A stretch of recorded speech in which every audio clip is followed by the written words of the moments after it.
It's 6 a.m, it's breakfast on GB News.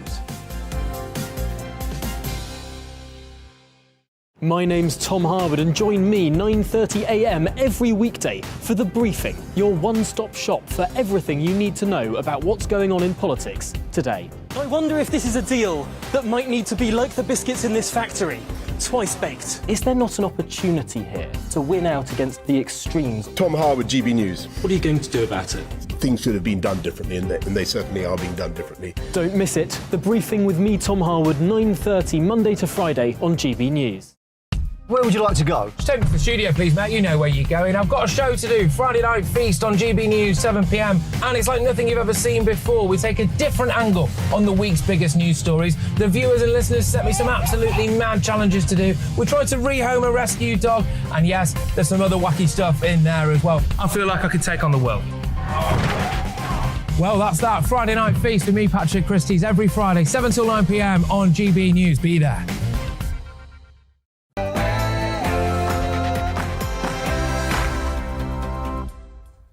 No spin, no bias, no censorship. I'm Dan Wootton. Tonight, in an exclusive interview, Boris Johnson's most loyal ally, Nadine Dorries, remains unshakable as she launches an attack on Boris backstabbers, including the former Chancellor and current leadership favourite, Rishi Sunak, who she believes has been plotting against the outgoing PM for months, neglecting important cabinet business. Rishi had been planning his campaign to the letter, launched it the day it was ready, and everybody else is kind of like blindsided and thinking, what's going on? The Culture Secretary will also reveal what went on in Number 10 during last week's bloodbath, whether she will make a bid to be Tory leader, and if we could see Boris back in power before you know it. That unmissable bombshell interview in full in the next hour. I've got a little preview, though, coming up in just a minute as well. The Tories have already committed an act of self-harm, as far as I'm concerned, by ousting Boris. But if MPs select a final two of Sunak and COVID authoritarian Jeremy Hunt, they'll be putting their party under threat. I'll explain why in a special digest shortly. Then I'll get the thoughts of my superstar panel. The writer and political commentator Christine Hamilton, star reporter at the newspaper Benjamin Butterworth, and broadcaster Tonya Buxton. I'll also get your verdict on dishy, or perhaps, maybe now it should be fishy Rishi. He may be the favourite, but is he just too duplicitous to be PM? I'll tell you how you can get in touch for the clash in a few moments. Then at 9:25, GB News star Mark Dolan, who took heat for backing Rishi in his Big Opinion monologue last night, will battle it out against former Number 10 comms director Jonathan Haslam, columnist Angela Epstein, and entrepreneurs Charlie Mullins and Luke Johnson. Plus, she was forced to concede the top job to Theresa May after falling victim to the dirty tricks of rivals and the media in the 2016 Tory leadership contest. Now, former Cabinet Minister Andrea Leadsom gives her verdict on the current runners and riders as they battle to be PM, and it's getting really ugly. Andrea Leadsom live at 9:40. And as Tory donors reportedly ask if there's a way to keep Boris in charge, is the party realising they've made a big mistake? We'll debate at 10:30. Elsewhere on the show, should Novak Djokovic donate his Wimbledon winnings to the victims of long COVID or families who lost loved ones in the pandemic after refusing the vaccine? That's what my friend Benjamin here thinks, but what about the rest of my panel? There'll be no love lost in the media buzz at 10. Get it? As the establishment bombards us with warnings about a new wave, how do we stop the nation once again falling under the spell of COVID hysterics? The man who popularised the term mass formation psychosis, Dr. Matthias Desmet, is uncancelled to deliver a vital briefing at 10:45. Plus, should Sri Lanka be a warning to the elite against ideological politics? Our man in Sterling, Neil Oliver, tonight's outsider on that at 9:50. I'll bring you tomorrow's newspapers, hot off the press too, throughout the show, and I'll crown the first greatest Briton Union Jackass of the week at 10:50. This is Dan Wootton Tonight. Let's go.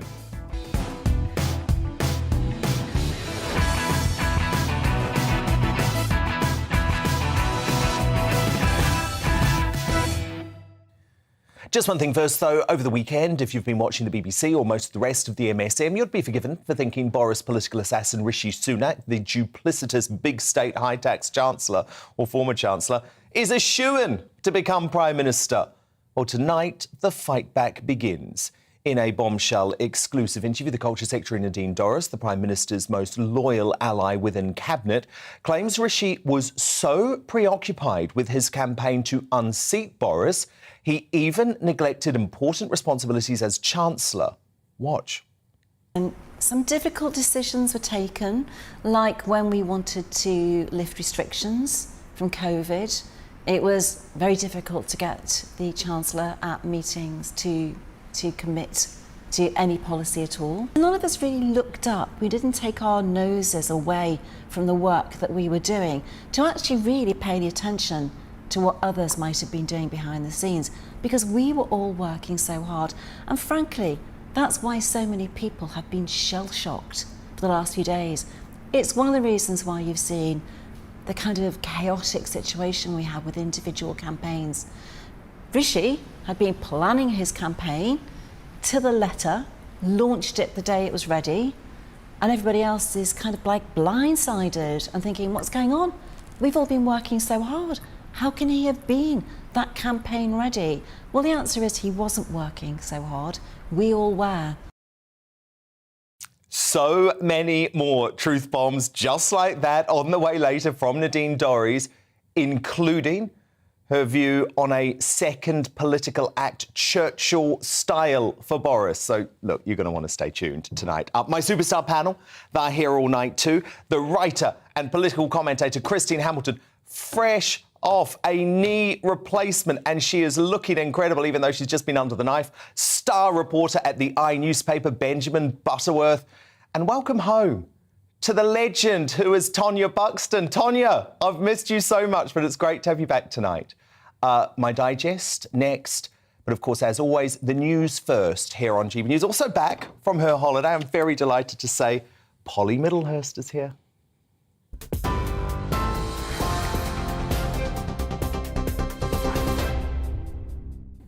Thanks, Dan. Good to be back. Good evening to you. The top stories here on GB News. Well, as you've been hearing, the country will have a new Prime Minister and leader of the Conservative Party by the 5th of September. Announcing the schedule, Sir Graham Brady, chairman of the 1922 committee, said nominations will open and close tomorrow, with each candidate required to have at least 20 supporters. I hope we will have a very constructive contest, but a really good opportunity for a proper, healthy, constructive debate. I'm very keen that we get this concluded as smoothly, cleanly and rapidly as possible, and certainly we should have a conclusion and a new leader of the party elected and announced on the 5th of September. Well, the ballots will be on Wednesday and Thursday, and they'll whittle down the contenders from 20, contenders down, really, with at least 30 votes needed to proceed. And the final two candidates will then face a series of hustings before a final vote by Conservative Party members. Full coverage of that on GB News. Meanwhile, Boris Johnson says he's determined to use his final few weeks to deliver the prime ministerial mandate he was elected on. Speaking in his first public appearance since resigning as Tory leader, he refused to endorse any of the 11 candidates running to replace him. The Prime Minister saying throwing his weight behind a candidate could damage their chances of success. And the former Health Secretary, Sajid Javid, has warned the Conservative Party faces electoral oblivion if they don't change.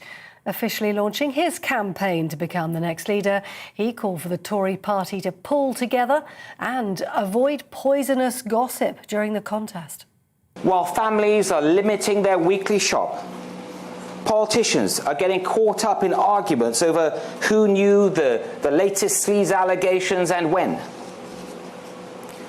And this isn't just bad for the country, it's catastrophic for all the Conservatives. Because when we lose our integrity, we lose the trust of the British people. Well, in news away from politics, GB News can tell you at least 800 people have crossed the English Channel in small boats in 5 days since the authorities broke up an international people smuggling ring. Around 350 have been taken off 9 small boats attempting to make the crossing today. Last Wednesday, the UK's National Crime Agency announced that 39 people had been arrested as part of a multinational investigation. Train drivers at 8 rail companies have voted to strike in a dispute over pay. Members of the union ASLEF backed industrial action planned for this summer. The union's General Secretary says strikes are the last resort, but they've been forced to act due to the rising cost of living. That's it. You're up to date on TV, online and on your radio via DAB+. You're with GB News tonight, where it's time to go back to Dan Wootton tonight.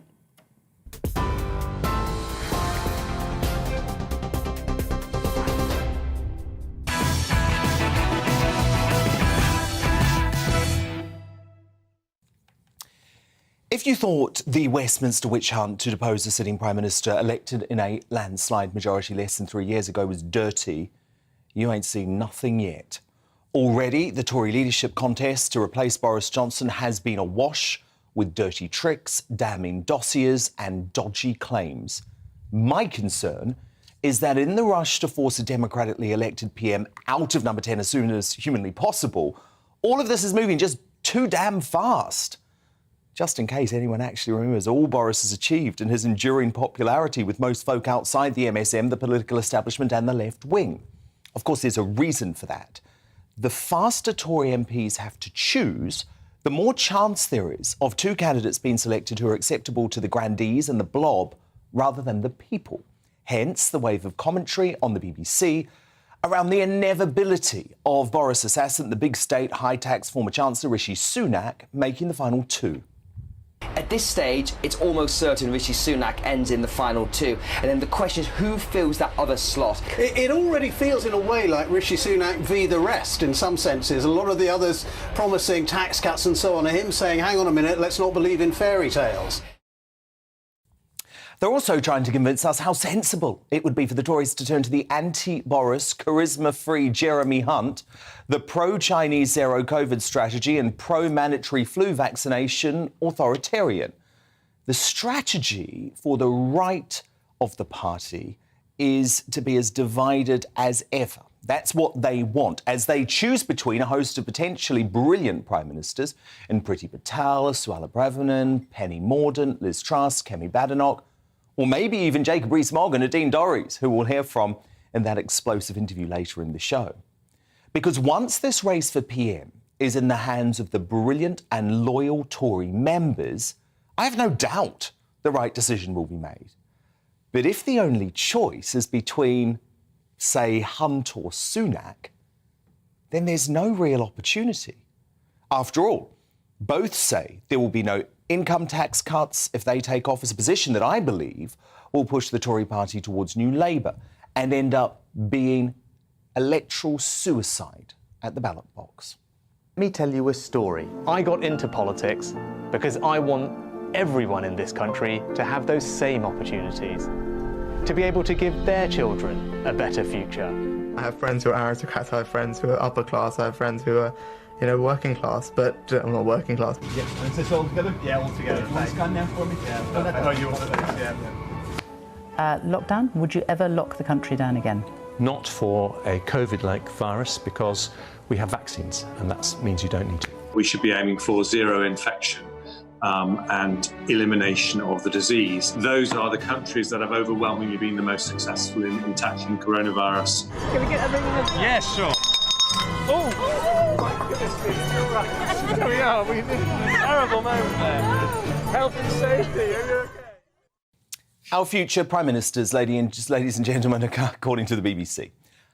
But a 420-word dossier about Sunak's failures have now been published by the Daily Telegraph after circulating on Tory MP WhatsApp groups. And I want to share it with you, at least in part, because it reads, Rishi Sunak is the Chancellor of the Exchequer who proudly announced on Twitter his commitment to big state spending of £150 billion and the largest increase in department spending this century, broke a solemn Conservative Party manifesto promise not to raise taxes by increasing national insurance, raised corporation tax by 30%, failed to deliver on the Brexit dividend to abolish 5% VAT on fuel, refuses to support calls for tax cuts on the private sector, as he now states fairy tales on the grounds they would drive inflation, yet has caved in to huge pay rises to the public sector.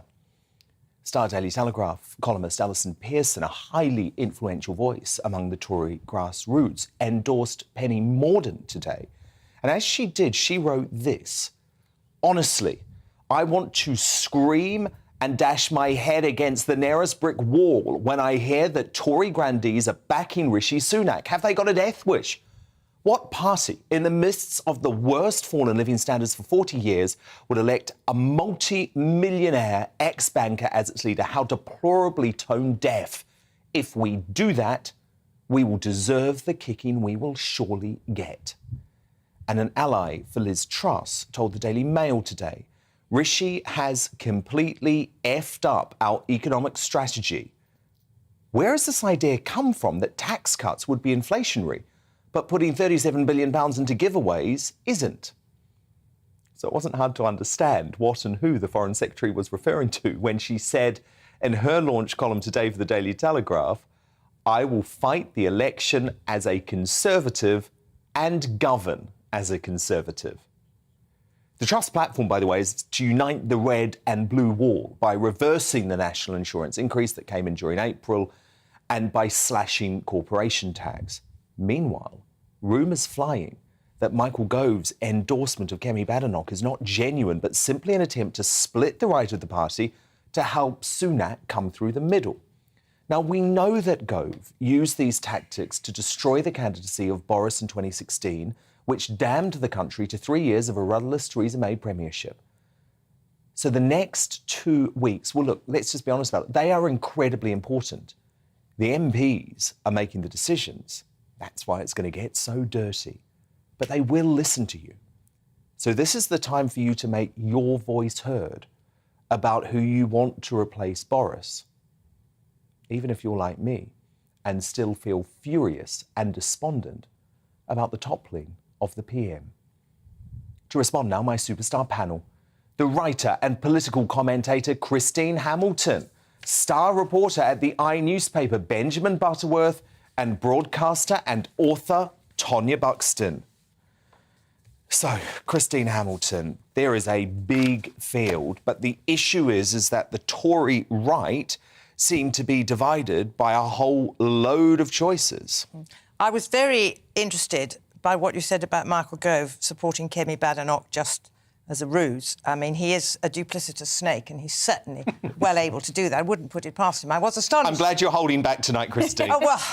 Well, I have personal experience of the treachery of Michael Gove from 2 or 3 decades ago, so I know what he's like, and it's a word I can't use. Do you think this rumour could be true? I think it could well be true. Absolutely could well be true. And, I mean, as for Jeremy Hunt, I mean, first of all, he is so boring. I just simply can't face the thought of having him as Prime Minister. He's not trusted by the right. I mean, all that lockdown business. He may not have been Health Secretary during COVID and lockdown, but he was still the chair of the Health and Social Services Committee, and I think he certainly could have done more to help us through the pandemic. So I think Jeremy Hunt, absolutely no way. Rishi Sunak, I hate the way he's being pushed. It's Rishi's to lose. It's going to be Rishi and somebody else. Well, the BBC, they clearly want Rishi Sunak. Becomes a self-fulfilling prophecy. And I was slightly alarmed to read that he is apparently rather more popular in the constituencies than one might think. So, I mean, I don't want any of these establishment candidates. I mean, my vote is for Penny Mordaunt. Why? Why have you backed Well, her? Because Alison Pearson did earlier today too. She did, and Alison Pearson's a very sensible lady. Penny Mordaunt, I think she brings an awful lot of pluses to it. You know, she's fresh, she's got good ideas, she's a great team person. That's what we need, actually. Boris has not been a particularly good team person. I know she's had this slight problem over woke issues, but she's explained all that to my satisfaction, so I have no problems about that. And I think she would be inspirational, I really do, and I think that's what the Tories need, is a fresh start. They don't need people with baggage. Tonya, isn't the issue when it comes to Jeremy Hunt that it's not just that he's not respected by the Tory right, it's actually the fact that he's an extremist when it comes to issues like COVID and Brexit? I mean, I just don't know how he can call himself a Conservative when he has these communist views. He wanted us to behave like China did during the pandemic. We saw that on the video. We saw that on the video. And, you know, I don't want anyone in that cabinet that was ruling during and allowing us to go through the lockdown period. All the data that's coming out now is saying it was the wrong thing to do. And so every single one of them that wanted lockdown should not be allowed to govern, because we're in the state we are now. Our cost of living crisis, everything that's happening now is because of these lockdown COVID zealots. Well, And Antonio, because of there are them- very real fears, by the way, if someone like Jeremy Hunt ends up back at number 10, there could be more restrictions enforced over the Christmas period again this year. That is a genuine fear. And if that happens, I will be the person leading the revolution. OK? I will have my flag in hand and I will be leading the revolution because we're not having it. We're not so stupid. We're not falling for it again. It's done so much damage. Every single death that we had during that period, the suicides, the cancers, the mental health issues, all these things are happening that we will be suffering for decades were because of the people that made us lock down and lock down harder. Well, if And Jeremy they have to Hunt pay. had his way, we'd probably still be locked down. Benjamin But Butterworth... also, yes. sorry, just before, I'm sure Benjamin will... I can't wait to hear what Benjamin has to say. But let us not forget that Jeremy Hunt was an ardent Remainer, and I do Well, of not course. want an ardent Remainer No, in number 10. Of course, and he tried to subvert democracy and Of course overturn he did. democracy. Benjamin Butterworth, it is interesting, isn't it? Seeing the likes of the BBC pushing Rishi and Hunt so hard. They want one of their men, an establishment man, people who love the BBC licence fee. They want someone like that back in number 10. I mean, it's good to know that the country might have turned on its axis, but, you know, you're still as unhinged as ever about the whole political debate. Look, I find it incredibly interesting, actually, because, you know, and Christine will have a broader perspective on this than I will, to put it politely, but we've never seen anything like this. You know, the race to be Prime Minister has never been so close and decided by so few people. So there's no doubt that this is going to be an incredible summer, and thank God that you're going to be here throughout the summer. I ain't going anywhere. There's no summer recess on Dan Wootton tonight because the news is too important. We're going to have a Prime Minister on the 5th of September, so I'm here right throughout August. It's interesting, though. I just heard Christine say, when you were just making that point, Benjamin, it's too quick. I worry that this is too quick, Benjamin. It's too quick. Well, I mean, let's take the very first round. OK, the MPs have a better chance of knowing who all these candidates are and their strengths and weaknesses than we do because they work with them and live with them. But still, some of the lesser-known candidates haven't got a chance. Give them a chance. You know, I mean, spread out their stall. Look, you know, regular viewers will pick up on the fact that I'm not a Conservative. I would say, you know, as far as the Labour Party is concerned, Penny Mordaunt is their worst nightmare. You know, I think she's the most electable of them all. Do you agree with Christine Hamilton? I do. I'm not convinced the Tory party will vote for her yet, but I would actually... if I were putting a bet on tonight, I would put my bet on Penny Mordaunt winning. Well, there was an interesting Conservative Home poll, which Patrick Christie's revealed the results of during the Farage show earlier tonight, which showed Mordaunt and Badenoch way out ahead. I would say, I just want to add a word of warning to that, though. Remember, they were declared candidates early, and Priti Patel still hasn't even declared. Liz Truss only declared last night, so there's a long way to go. We've got a great superstar panel with me all night, though, to analyse this all. Tonya Buxton, Benjamin Butterworth, Christine Hamilton, thank you so much. Coming up, though, she made it to the final two alongside Theresa May in the 2016 Tory leadership contest, so she knows exactly how ruthless these campaigns can become. I'll ask former Cabinet Minister Andrea Leadsom, who she is backing to handle the heat this time around. But first, I've just read his rap sheet. Now I'm asking, is Rishi Sunak too duplicitous to be Prime Minister? Mark Dolan, Jonathan Haslam, Angela Epstein, Charlie Mullins and Luke Johnson battle it out in a massive clash. I want to know what you think most, though. Email me, dan@gbnews.uk. Tweet us using the handle @gbnews. Our poll running there too. The results after the break.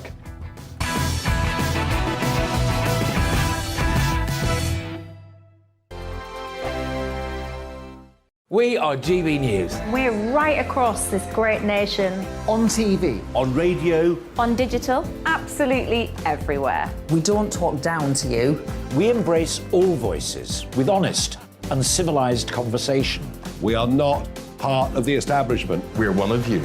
And we're only getting started. Join us on GB News, the People's Channel. Britain's news channel.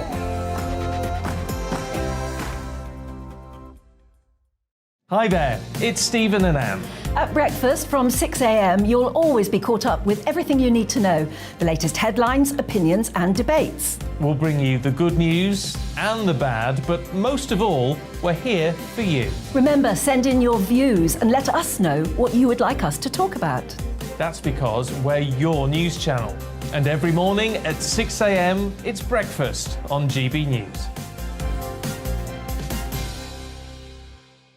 My name's Tom Harwood and join me 9:30 a.m. every weekday for The Briefing, your one-stop shop for everything you need to know about what's going on in politics today. I wonder if this is a deal that might need to be like the biscuits in this factory, twice baked. Is there not an opportunity here to win out against the extremes? Tom Harwood, GB News. What are you going to do about it? Things should have been done differently, and they certainly are being done differently. Don't miss it. The Briefing with me, Tom Harwood, 9:30 Monday to Friday on GB News. Where would you like to go? Just take me to the studio, please, Matt. You know where you're going. I've got a show to do. Friday Night Feast on GB News, 7 p.m. And it's like nothing you've ever seen before. We take a different angle on the week's biggest news stories. The viewers and listeners set me some absolutely mad challenges to do. We tried to rehome a rescue dog. And yes, there's some other wacky stuff in there as well. I feel like I could take on the world. Well, that's that. Friday Night Feast with me, Patrick Christie's, every Friday, 7 till 9 p.m. on GB News. Be there.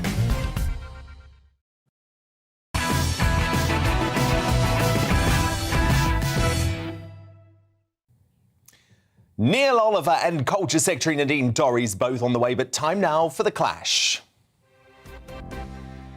As I outlined in my digest, treacherous ex-Chancellor Rishi Sunak has emerged as a frontrunner to become Prime Minister in what could be a disastrous turn for the Tory party. Let's take a listen to some of the fishy Rishi leadership pictures where he doubles down on his unconservative tax hikes. Decisions we make today will decide whether the next generation of British people will also have the chance of a better future. Do we confront this moment with honesty, seriousness and determination? Or do we tell ourselves comforting fairy tales that might make us feel better in the moment but will leave our children worse off tomorrow? So, is the big tax and big spend ex-Treasury chief really what the country needs? Can we trust the man who broke multiple manifesto pledges not to raise taxes and control debt? The Boris betrayer who brutally stabbed the Prime Minister in the back so he could take his place in number 10. Let me know what you think. Is Rishi Sunak too duplicitous to be PM? Email dan@gbnews.uk. Tweet your thoughts to @GBNews. We've got our poll running there too. The results very soon. But to do battle on this, I'm joined by businessman and Pimlico Plumbers boss Charlie Mullins, entrepreneur Luke Johnson, journalist Angela Epstein, John Major's former number 10 communications director Jonathan Haslam, and GB News star Mark Dolan, whose big opinion backing Rishi for PM last night caused something of a Twitter storm. So, Mark Dolan, I was watching the show last night. You are very full-throttled in your support of Rishi Sunak. Obviously, the great thing on GB News is that we have presenters who have these different opinions. Why are you so convinced, Mark, that he's the right man for the job, especially given how duplicitous he was when it came to backstabbing Boris? Well, the good news, Dan, is that it's a strong field, actually. And as I mentioned last night, Kemi Badenoch, Suella Braverman, in fact, I take almost any of them as Prime Minister, with the exception of Jeremy Hunt. Couldn't agree with you more about what you've said in relation to his zero COVID policies or ideas in the course of the pandemic. Thank God he wasn't in charge. And by the way, this idea that Sunak is sort of a treacherous backstabber, first of all, there isn't an MP with a pulse that doesn't have ambitions to reach either the cabinet or become Prime Minister. And Rishi Sunak is therefore an ambitious person. Why do we have a problem with a politician that's organised a potential leadership campaign that started late last year? We need a Prime Minister that thinks ahead, that plans, and that's got his act together. And here's the thing about Rishi Sunak. He's willing to give the public and the Tory faithful a tough message, which is, yes, he's a low-tax chancellor, and he will be a low-tax Prime Minister, but only when the country can afford it. Because those who want to face down the public sector unions in terms of unrealistic wage demands have to accept that if they want swinging tax cuts, they're going to be total hypocrites, because that adds to the national debt, which Sunak rightly points out is morally wrong because it affects future generations. Plus, it makes no economic sense because it adds to inflation. And just a final thought on the backstabbing. You and I, Dan, will agree that Lord Frost is a hero. What a legend. The mastermind behind that Brexit deal, and an honourable guy. If only he could be PM. He was the first. Well, we'd bite your hand off for Prime Minister Frost. Never say never, Dan. But he was the first cabinet member to throw Boris under the bus I was on air in late December when he resigned from the cabinet. We don't call him disloyal. He just wasn't happy with the direction of travel, and neither was Rishi. But Angela Epstein, the point is, David Frost did the honourable thing. He resigned. If you believe Nadine Dorries in this exclusive interview with me later tonight, Rishi was actively working against Boris Johnson, actively avoiding meetings to remove COVID restrictions. And then he was planning his campaign. Well, you're right, there's a few basic things here. First of all, we're in the middle of the biggest cost of living crisis for generations. Why was he not absorbed by that as Chancellor rather than busy plotting regicide? Second of all, he was fined for Partygate. Now, if this is a candidate who wants to restore integrity and a sense of good moral behaviour and the high moral high ground and having an ethical stance, how come he has the brass neck, the absolute front to stand as a potential candidate as Prime Minister when the Prime Minister has gone, and one of the reasons he went was that he was fined for Partygate? There have been questions about the whole non-dom issue. I know it was his wife, but come on, he's Chancellor. Does he not have conversations with her about their tax affairs? Everything stinks as far as I'm concerned. This is not, if we are going to move on into a peerless chapter in politics where we're no longer we're draining the swamp and we're moving on to a higher level of ethical behaviour, where does Sunak fit in all this? It absolutely astonishes me that the irony hasn't been spotted, front and centre. Charlie Mullins, you're sort of in support of Sunak, right? So how do you respond? Oh, well, I'm not. You say I'm in support of him. I'm not in support of him. Well, I read that you said that you would like Sajid Javid as Prime Minister, but Sunak as his Chancellor. That's number two, but I wouldn't want Sunak as Prime Minister. I think, we all know he's backstabbed. We all know about the tax affairs. We all know about that he's pretending that he was a resident or something in America where he was permanently there.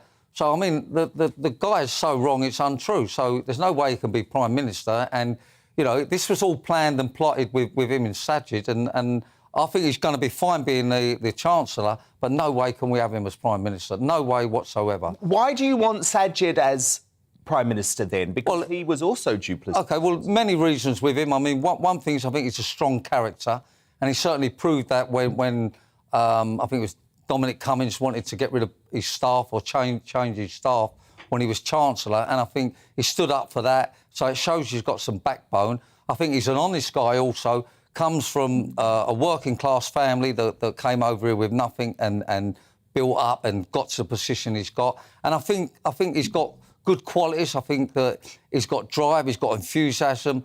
I think he's got a good character.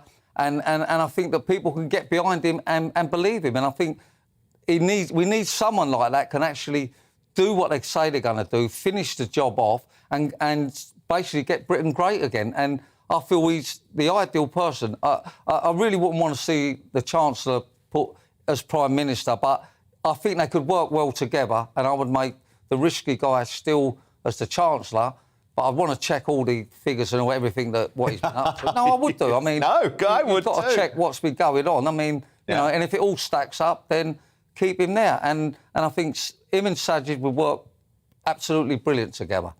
Luke Johnson, Alison Pearson wrote in the Daily Telegraph today that it would be the equivalent of electoral suicide for the Tories to put Sunak in as leader, given he's a billionaire in the midst of a cost of living crisis. Do you think people could get over his personal finances, or is Alison right on that?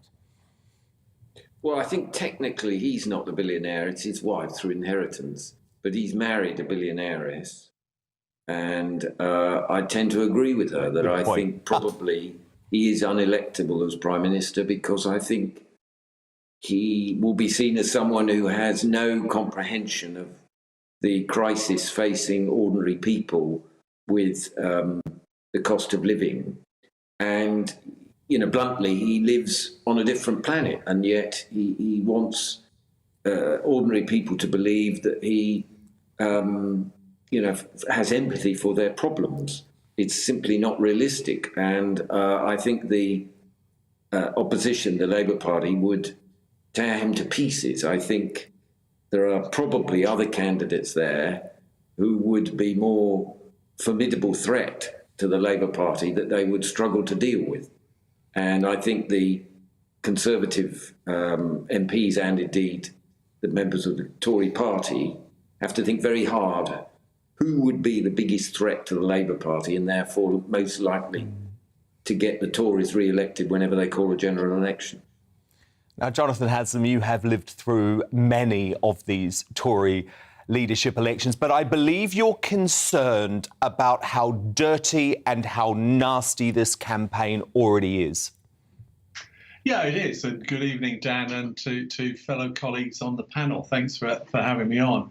My message to my panel friends actually is, get a grip, guys.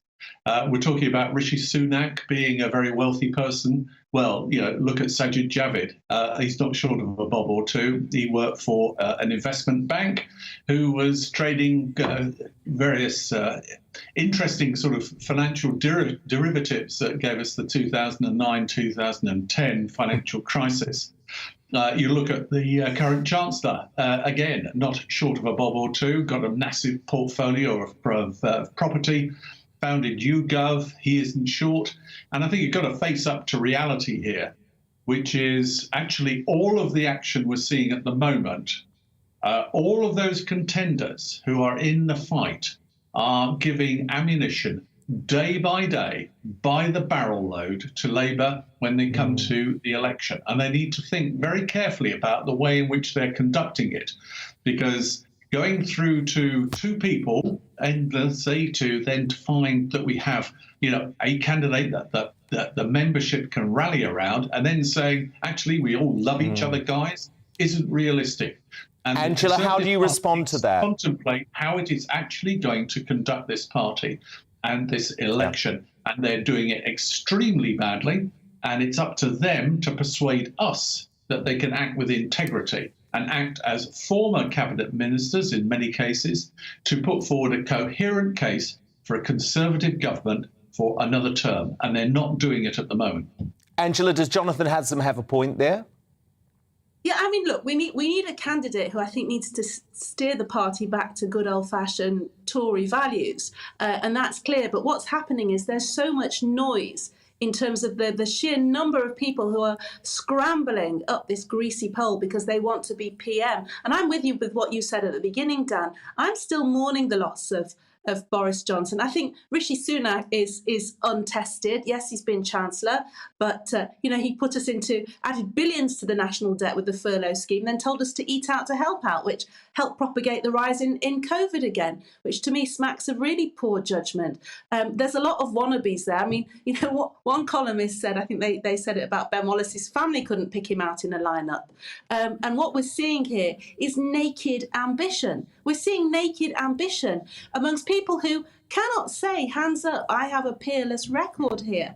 Each one of them, for one reason or another, has something that could be held against them, to different levels of gravitas. Whereas I'm not hearing anybody saying, look, I want to do this for the party. There's too much ego. So Angela, so actually, Luke Johnson, is there anyone who's exciting you if it's not Rishi? Well, I have to say, I think the biggest threat to the Labour Party will be Kemi Badenoch, because I don't think they'd know how to handle her. She's impressive. Jonathan Haslam, what about you? And, she's very young, but she's the same age as Cameron was when he became leader of the Tory party. Really? Didn't know that. Yep, she's not that young. Jonathan, outside of Rishi, anyone else who's exciting you? Yeah, Dan, the answer to this one is Kemi Badenoch is just not electable because nobody knows who she is. We are going to end up with Rishi Sunak versus Liz Truss. I'm fairly convinced of that. Tom Tugendhat is a character of quality and he needs to get a position in the cabinet, but he'll find it hard to get through the second round. And the rest of them, as Angela has said, are virtue seekers. They're just not going to get there. And Charlie, do you agree with that? Yeah, no, I can go along with that. But, look, there's a lot of them that are out there trying to jump in the seat, but a lot of them are not capable. And so many of them are going to prove that in the next day or two when they do the signature voting thing. But I think also realistically, Pratik Patel was in with a chance. She wouldn't put up with all this nonsense. So she wouldn't put up with all this carbon emission nonsense, and she'd get on with the job that we need to get on with. Jonathan says not a hope in hell. What? Jonathan Haslam says not a hope in hell, Charlie. Really? Oh, pretty. Well, I mean, she's in. You say that, but why would that be then? She's. I mean, what? Okay, people don't like the fact that she says it as it is, and she actually gets things done, and she's got a lot of enthusiasm and a lot of drive. And she's a Brexiteer, which is key. Charlie, she hasn't got things well, done. whether it's Brexiteer or not, I don't see that matters at the moment. All of the issues we have with online abuse. She hasn't solved anything. She has managed Final word to you, Mark Dolan. From an ethics advisor who said she should be sacked. Mark Dolan, final word to you. You've heard all of this debate sparked by your support of Rishi. Anything that you've heard tonight that's made you think twice or has particularly resonated with you?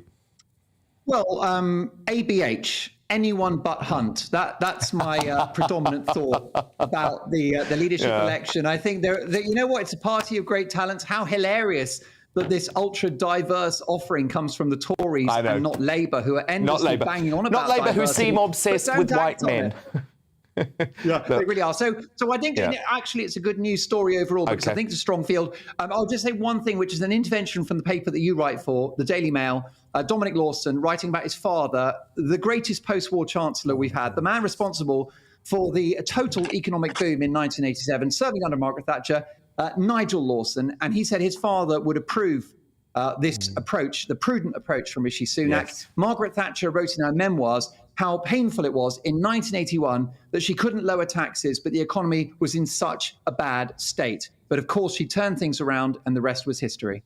What a great debate from my political masterminds, GB News star Mark Dolan, businessman and Pimlico Plumbers boss Charlie Mullins, entrepreneur Luke Johnson, journalist Angela Epstein, and John Majors, former Number 10 communications director Jonathan Haslam. Thank you all. So who do you agree with? Is Rishi Sunak too duplicitous to be PM? Matthew on email says, yes, Rishi reminds one horribly of Norman Wisdom, Lee Evans and Ben Stiller. But behind the awkward persona lurks a cunningly ambitious get-on. Don't be taken in by that gawky presentation. From Carl on Twitter, the Tories have just ousted the only person capable of securing them another election win. This is the biggest act of self-harm since Theresa May lost her majority after calling for an unnecessary general election. Rishi is toxic.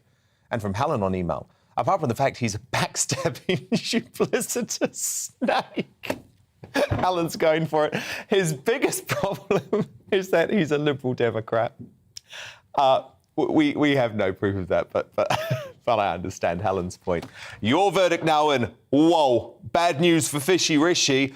92% of you agree that he's too duplicitous to be Prime Minister. Just 8% of you agreeing that he's the right choice. Bloomin' heck, he's not going to like that. Thank you so much. Coming up, she made it to the final two alongside Theresa May in the 2016 Tory leadership contest, so she knows exactly how ruthless these campaigns can become. I'll ask former Cabinet Minister Andrea Leadsom, who she is backing to handle the heat this time around. But next, should the riots taking place in Sri Lanka be a warning to the elite against ideological politics? GBNews star Neil Oliver is tonight's outsider. He's here straight after the break.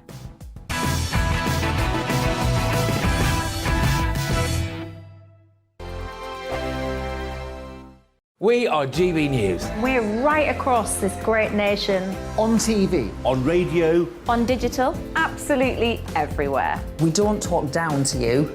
We embrace all voices with honest and civilised conversation. We are not part of the establishment. We're one of you.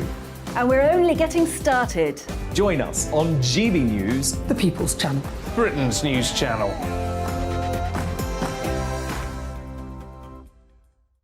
Hi there, it's Stephen and Anne.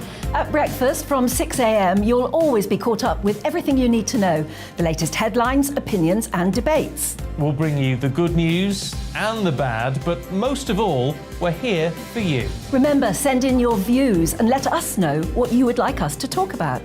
That's because we're your news channel. And every morning at 6 a.m, it's breakfast on GB News. My name's Tom Harwood and join me 9:30 a.m. every weekday for The Briefing, your one-stop shop for everything you need to know about what's going on in politics today. I wonder if this is a deal that might need to be like the biscuits in this factory, twice baked. Is there not an opportunity here to win out against the extremes? Tom Harwood, GBNews. What are you going to do about it? Things should have been done differently, and they certainly are being done differently. Don't miss it. The Briefing with me, Tom Harwood, 9:30 Monday to Friday on GB News. Where would you like to go? Just take me to the studio, please, Matt. You know where you're going. I've got a show to do. Friday Night Feast on GB News, 7 p.m. And it's like nothing you've ever seen before. We take a different angle on the week's biggest news stories. The viewers and listeners set me some absolutely mad challenges to do. We tried to rehome a rescue dog. And yes, there's some other wacky stuff in there as well. I feel like I could take on the world. Well, that's that. Friday Night Feast with me, Patrick Christie's, every Friday, 7 till 9 p.m. on GB News. Be there.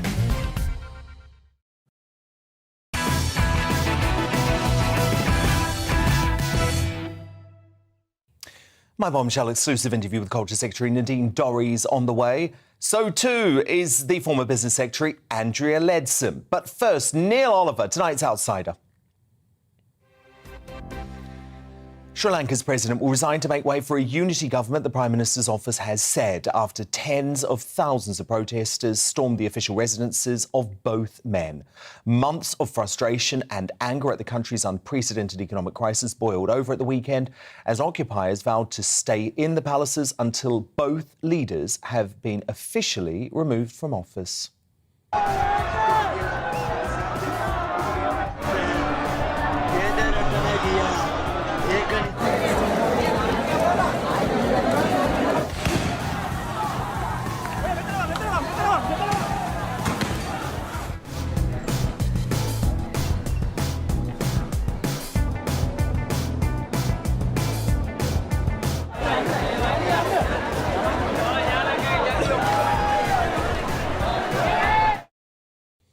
Gotabaya Rajapaksa's ruinous green agenda has plunged the country into crisis after his 2019 pledge to transform into an organic nation within a decade led to widespread food shortages.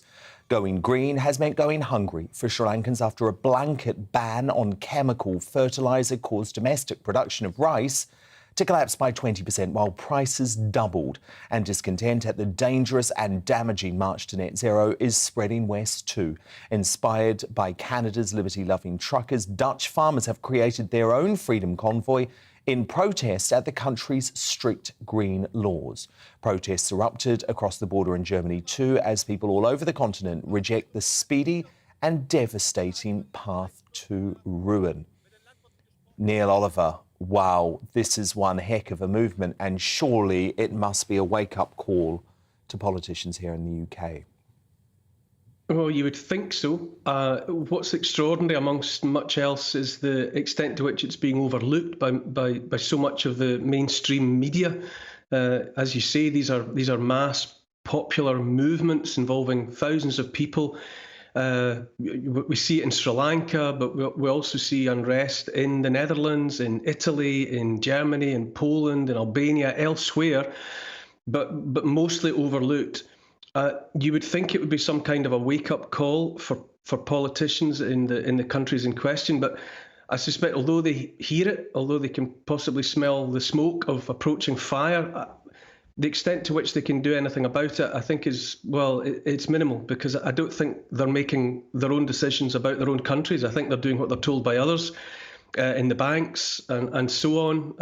What happened in Sri Lanka was a product of that government following, the madness of WEF-inspired policies, net zero, the stripping out of fertilizers and all the rest of it, which, as you said in your introduction, led to, wholesale strife, collapsing crops and all the rest of it. But you would think, in a sane world, the politicians in each of the countries would respond to the people, but I suspect they won't. We saw something similar in Canada with the truckers' freedom convoys, but look what happened there. Obviously, Justin Trudeau was told to get a grip of that situation. He clamped down on it violently, arrested bank accounts, and took away the funding for that movement. It's a very interesting one to watch. I'm glad you're covering it. I've been paying attention to it also.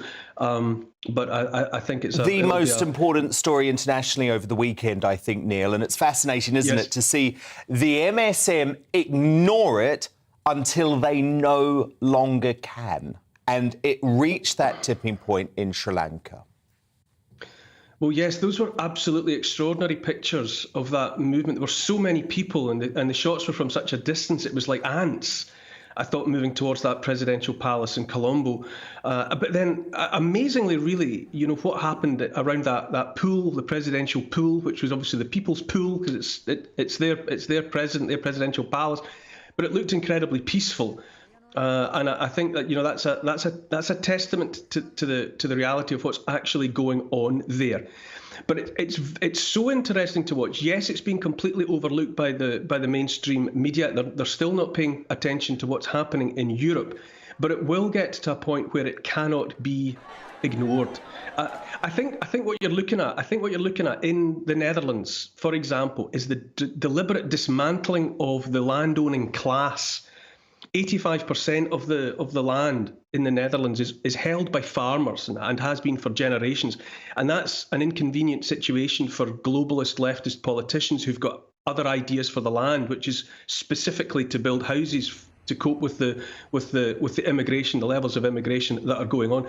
They've empowered themselves, the politicians, to help themselves to 30% of the Dutch farmers' land. And surprise, surprise, just as I suspect you would or I would if the government came into our homes and said they were taking 30% of everything we owned and had worked for, the farmers have said no. As well they should. It becomes harder and harder. What's happening in Holland, you know, it's being sold as some kind of attempt to cut down on emissions of nitrates. It's not that at all. As far as I'm concerned, and as far as other commentators are concerned, it's a blatant land grab. It gets harder and harder to ignore the intent by leftist, globalist governments to return us to some form of feudalism. All these people like us owning property, owning homes, living lives independent of the state. You know, what the intention there is to take people's independence away, take away their property, take away the land. And if you control the farmland, you control the food, and if you control the food, you control the people. So you can plainly see what the agenda is. Fascinating analysis, Neil Oliver. We will stay on this, as I know you will too. Neil Oliver, thank you so much. Thanks. But coming up, Novak Djokovic has been an admirable defender of bodily autonomy. So why is a member of my superstar panel calling on this, quote, petulant tennis boy to donate his Wimbledon prize money to charity? All will be revealed in the Media Buzz at 10, plus a first look at tomorrow's newspaper front pages. But up next, she was forced to concede the top job to Theresa May after falling victim to the dirty tricks of rivals. So what is Andrea Leadsom making of the current leadership contest as the fight for PM turns ugly?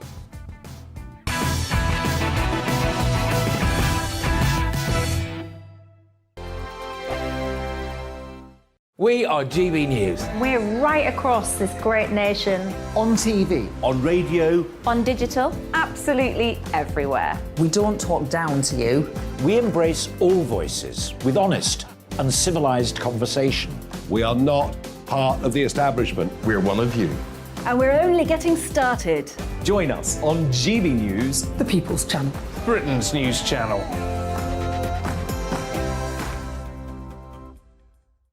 Hi there, it's Stephen and Anne. At breakfast from 6 a.m, you'll always be caught up with everything you need to know, the latest headlines, opinions and debates. We'll bring you the good news and the bad, but most of all, we're here for you. Remember, send in your views and let us know what you would like us to talk about. That's because we're your news channel. And every morning at 6 a.m, it's breakfast on GB News.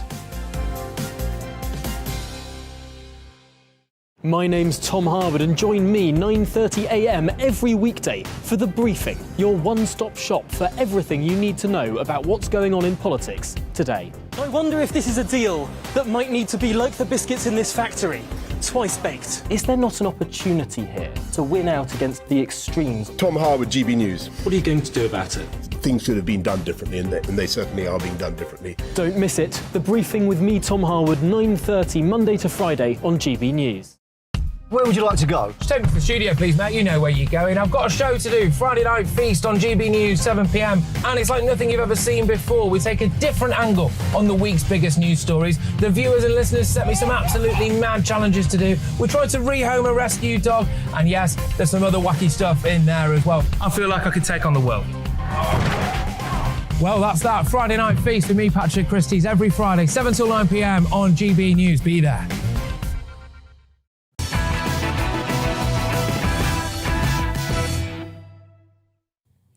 Now, as the Conservative leadership contest intensifies, so too have the smear campaigns between rivals, with Tory MPs opposed to Rishi Sunak circulating a so-called dirty dossier. Well, one person who is only too aware of the brutality of the race to be PM is former leadership contender from 2016, Andrea Leadsom.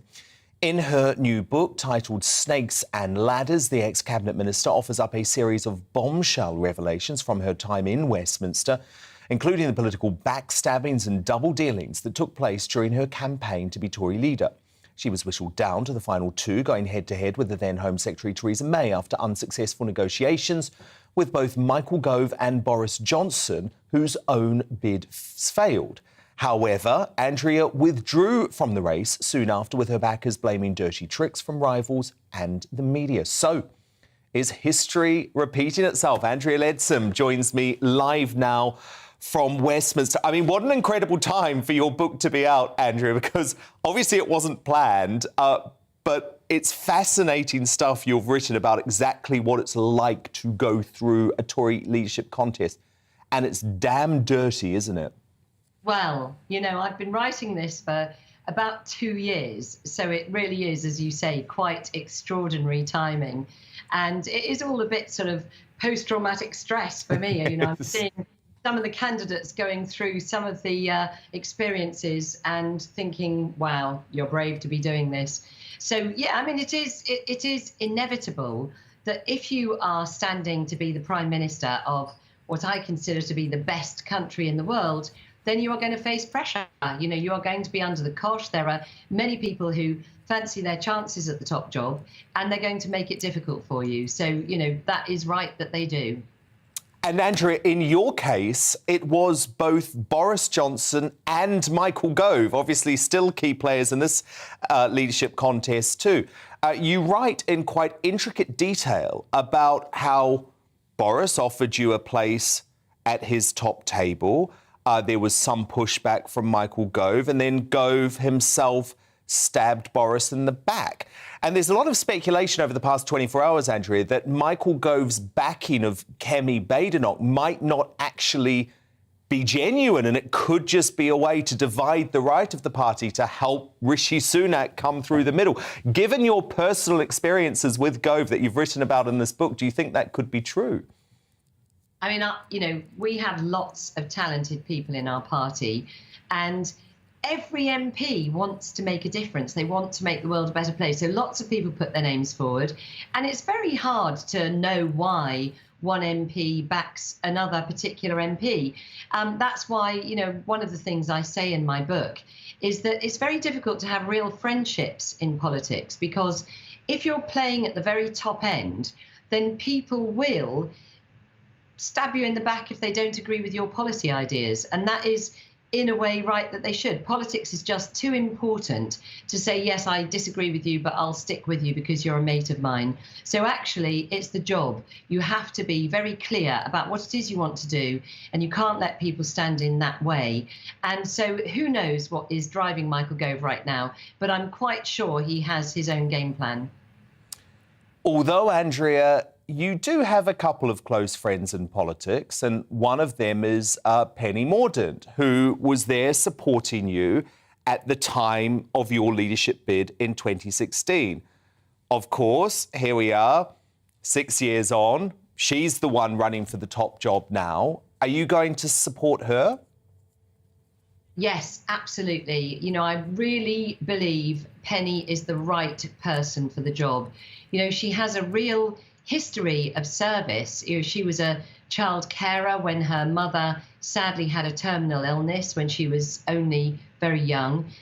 She's had a career both in the commercial world, but also as a Royal Naval Reservist. She was the first female Defence Secretary. She was Secretary of State for DFID. She's got bags of experience, and she's a really competent, hard-working, honest and honourable woman, and I'm proud to be backing her. And crucially, Andrea, we should say a fellow Brexiteer too, because that still matters, doesn't it? It really matters. You know, we still have, as a result of the COVID pandemic lockdowns, we still have yet to see much of the Brexit dividend. That was never going to be all over and fantastic within days. It was going to be a long-term new opportunity for the UK to make our place in the world as a force for good, as a free trading, globally important sticker-upper for human rights. Penny's done a lot of that work already in her job as a trade minister. So she's been working on trade deals with different states in the United States. And there's so much more to be done. So yes, somebody who believes in Brexit, who really will get out there and push the opportunities, that is someone that we should be backing. Well, Andrea Leadsom, I found it an absolutely fascinating read. Snakes and Ladders, your autobiography, and I should point out that all of the proceeds go into your passion project, which is into issues of early childhood. So that's a very good thing too. Andrea Leadsom, thank you for joining us tonight. Thanks.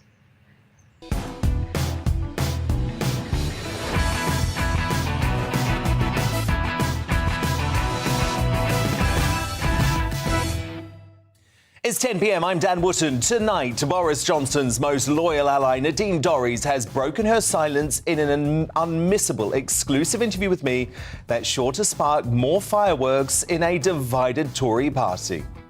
Rishi had been planning his campaign to the letter, launched it the day it was ready, and everybody else is kind of like blindsided and thinking, what's going on? More bombshells incoming at 10:15 as the Culture Secretary reveals if she'll be making a bid to become Tory leader herself. The behind-the-scenes emotion at number 10 as Tory plotters took down the PM, and whether we'll see a Boris comeback sooner than you may think. Trust me, you don't want to miss that. Then I'll get the reaction of my superstar panel straight off the back at 10:30 as I echo the thoughts of Tory party donors who are asking, can't we just keep Boris in charge?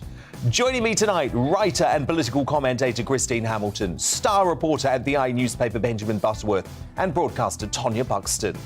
Should Novak Djokovic donate his Wimbledon winnings to the victims of long COVID or families who lost loved ones in the pandemic after refusing the vaccine? That's the suggestion pitched by Mr. Butterworth, but what do the rest of the panel think? I'll find out next. As the hysterical health establishment bombards us with warnings about a new wave, how do we stop the nation once again falling under the spell of COVID hysterics? The man who popularised the term mass formation psychosis, Dr. Matthias Desmet, is uncancelled with a plan of action at 10:45.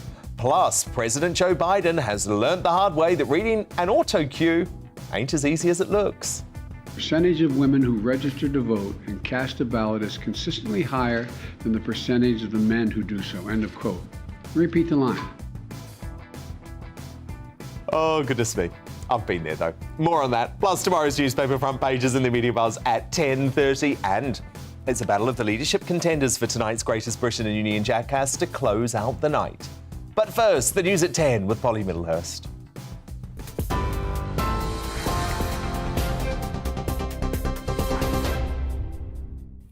Dan, thank you. The top stories tonight. The country will have a new Prime Minister and leader of the Conservative Party by the 5th of September. Announcing the schedule, Sir Graham Brady, chairman of the 1922 committee, said nominations will open and close tomorrow, with each candidate required to have at least 20 supporters. Ballots on Wednesday and Thursday will whittle the contenders down, with at least 30 votes needed to proceed. The final two candidates will then face a series of hustings before a final vote by Conservative Party members. I hope we will have a very constructive contest, but a really good opportunity for a proper, healthy, constructive debate. I'm very keen that we get this concluded as smoothly, cleanly and rapidly as possible. and certainly we should have a conclusion and a new leader of the party elected and announced on the 5th of September. Well, Boris Johnson says he's determined to use his final few weeks to deliver the prime ministerial mandate he was elected on. Speaking in his first public appearance since resigning as Tory leader, he refused to endorse any of the 11 candidates running to replace him. The Prime Minister says throwing his weight behind candidates could only damage their chances. And Rishi Sunak will promise to cut taxes as he launches the next stage of his leadership campaign tomorrow. The former Chancellor will say he has a plan to deal with the economic headwinds the country's facing. But only once inflation has been brought under control. Mr Sunak has been criticised by the allies of the Prime Minister who believe his resignation helped to force Boris Johnson out of office. In an exclusive interview with GBNews, the Culture Secretary Nadine Dorries said Mr Sunak had focused on his leadership plans during his time as Chancellor instead of on the country. It was very difficult to get the Chancellor at meetings to commit to any policy at all. Rishi had been planning his campaign to the letter, launched it the day it was ready, and everybody else is kind of like blindsided and thinking, what's going on? We've all been working so hard. How can he have been that campaign ready? Well, the answer is he wasn't working so hard. Well, in news away from politics tonight, GB News can reveal at least 800 people have crossed the English Channel in small boats in the last 5 days since authorities broke up an international people smuggling ring. Around 350 people have been taken off 9 small boats attempting to make the crossing today. Last Wednesday, the UK's National Crime Agency announced that 39 people had been arrested as part of a multinational investigation. MPs have voted to approve regulations to allow agency workers to replace striking rail staff. That comes after train drivers at 8 rail companies voted to take industrial action in a dispute over pay this summer. The ASLEF union says strikes are the last resort, but they've been forced to act because of the rising cost of living. Staff are expected to walk out over the coming months. You're up to date on TV, online and on your radio via DAB+. You're with GB News, where now it's time to go back to Dan Wootton tonight.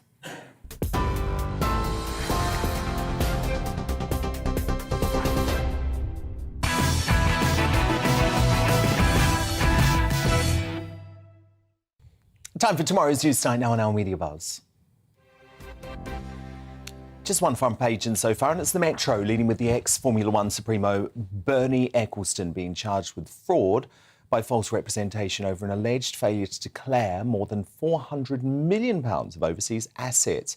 Ecclestone said he, quote, hadn't seen the details of what he had been accused of, but suggested it was part of a long-running dispute with the HMRC. My superstar panel back with me now, writer and political commentator Christine Hamilton, star reporter at the newspaper Benjamin Butterworth and broadcaster and author Tonya Buxton. Now, yesterday, Novak Djokovic had COVID finger-waggers crying into their strawberries and cream after winning his 7th Wimbledon singles title.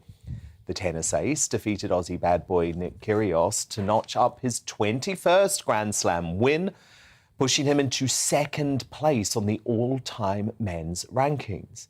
This moment of triumph must have seemed so out of reach back in January when Djokovic was deported from Down Under after being banned from competing in the Australian Open in a visa and medical exemption row stemming from his opposition to the COVID vaccine. And it's unclear when and where he'll be given the opportunity to tie Nadal's win record. After his Wimbledon victory, Djokovic confirmed he is still unvaccinated and revealed his intention to skip the US Open in August over their current entry requirements. Well, yeah, I mean, I'm not vaccinated and I'm not planning to get vaccinated, so the only good news I can have is them removing the mandated green vaccine card or whatever you call it to enter United States, or exemption. Everything that has followed Australia after, particularly on the tournaments, has been a huge challenge and obstacle for me to overcome emotionally. That has caused turbulence inside of me, and then I just needed time to weather the storm. Djokovic, who has always claimed to take COVID seriously despite his wariness as an elite athlete about what goes into his body, has been hailed as a champion of bodily autonomy. But not in the eyes of my panellist Benjamin Butterworth, who tweeted after his victory, Djokovic doesn't deserve a penny in prize money from Wimbledon. If we had all made the selfish decision to refuse the COVID vaccine as he did, there would be no tennis tournaments. He showed his fellow competitors and tennis fans no respect at all. Djokovic should donate his £2 million Wimbledon's winnings to charities helping people with long COVID or to the families of those who died after refusing the vaccine. That would show he's serious about making amends. Benjamin also branded Djokovic an anti-vax poster boy and celebrated him likely missing out on the US Open. Now, Benjamin, I just don't think what you tweeted actually makes sense, because you do understand that the vaccine actually doesn't stop transmission of COVID. So why on earth do you give a damn about whether Djokovic is jabbed or not? It's none of your business. Well, we know that the chance of passing it on is reduced by about a third, if not more. So it is beneficial in terms of passing it on. But, you know, Djokovic is one of the most famous sports stars in the world, and he chose to use that platform, a platform that lots of people admire him for being such a remarkable tennis player, and he used that to put people off getting the vaccine. Now, we've had that vaccine for a year and a half now. Do you think he needed the vaccine? Absolutely, and he's a disgrace. Why? You know, Novak Djokovic is one of the most dangerous people in sport. He's one of the most dangerous celebrities on this planet, because you look at the report from The Lancet, the medical journal, it says that an estimated 14.4 million people have had their lives saved by virtue of having that vaccine. And the highest estimates for around the world of people that died due to after having the vaccine is 77,000. So it's clear that what Novak Djokovic did was putting people at risk, and that's why he's a disgrace. Mark Steiner's hosting a special later on in the week here on GB News with the vaccine injured, and also with folk who lost husbands to the vaccine, who lost dads to the COVID vaccine. I met these people, Benjamin. I saw them show me their physical ailments. One man who can no longer move his fingers as a result of the COVID vaccine. Now, he's received £120,000 in compensation. That would end Novak Djokovic's campaign. He was under absolutely no risk of dying or being seriously injured from COVID. So I think he made the right decision for him. Well, first of all, you can't know he was at no risk. What we do know is that about 10% of people have a natural vulnerability to it due to how they're built that they wouldn't be aware of. There are so many stories of people who thought they wouldn't need the vaccine who subsequently died. Tonya, and there's only 27 I don't want to interrupt, but I cannot listen to this complete and utter factual rubbish. You are wrong on every count. So you know better than you are not going to interrupt me, because I didn't interrupt you. I sat You nearly here. did. Well, You nearly did. I You did. nearly I did. bit. Look. I've bitten into my finger, so I don't interrupt, because you are going to listen to what I'm going to tell you. Benjamin, you are suffering psychologically from something called COVID anxiety syndrome. You no longer can understand or make sense of what is the reality. The reality is this. I think we know which one of us looks unhinged. OK, let's take a poll. Why don't you do a poll right now on GB News and see which of the two of us looks unhinged? But anyway, from there, the vaccine may have made a difference to the first virus that came out. Unfortunately now, we're continuing this rollout. There is absolutely no analytical proof that this vaccine does anything to the Omicron variant. What we do know is that it is doing great vaccine damage harms to young, healthy people. Why How can you deny it, Benjamin? We I know met this. these We've people. seen these The government people. has admitted it. They're not paying out £120,000 for nothing, Benjamin. But the reality is this, is that we are being... What's going on with this medication? It shouldn't have been called a vaccine, because it doesn't work like a vaccine. It doesn't stop you from getting it and doesn't stop you from transmitting it. It's a falsity that it reduces your transmission. That's a falsity now. So there is all of this fake information coming out. We know that they lied about the amount of deaths of COVID. We know what we have been lied to as a nation, as a global world. We've been lied to.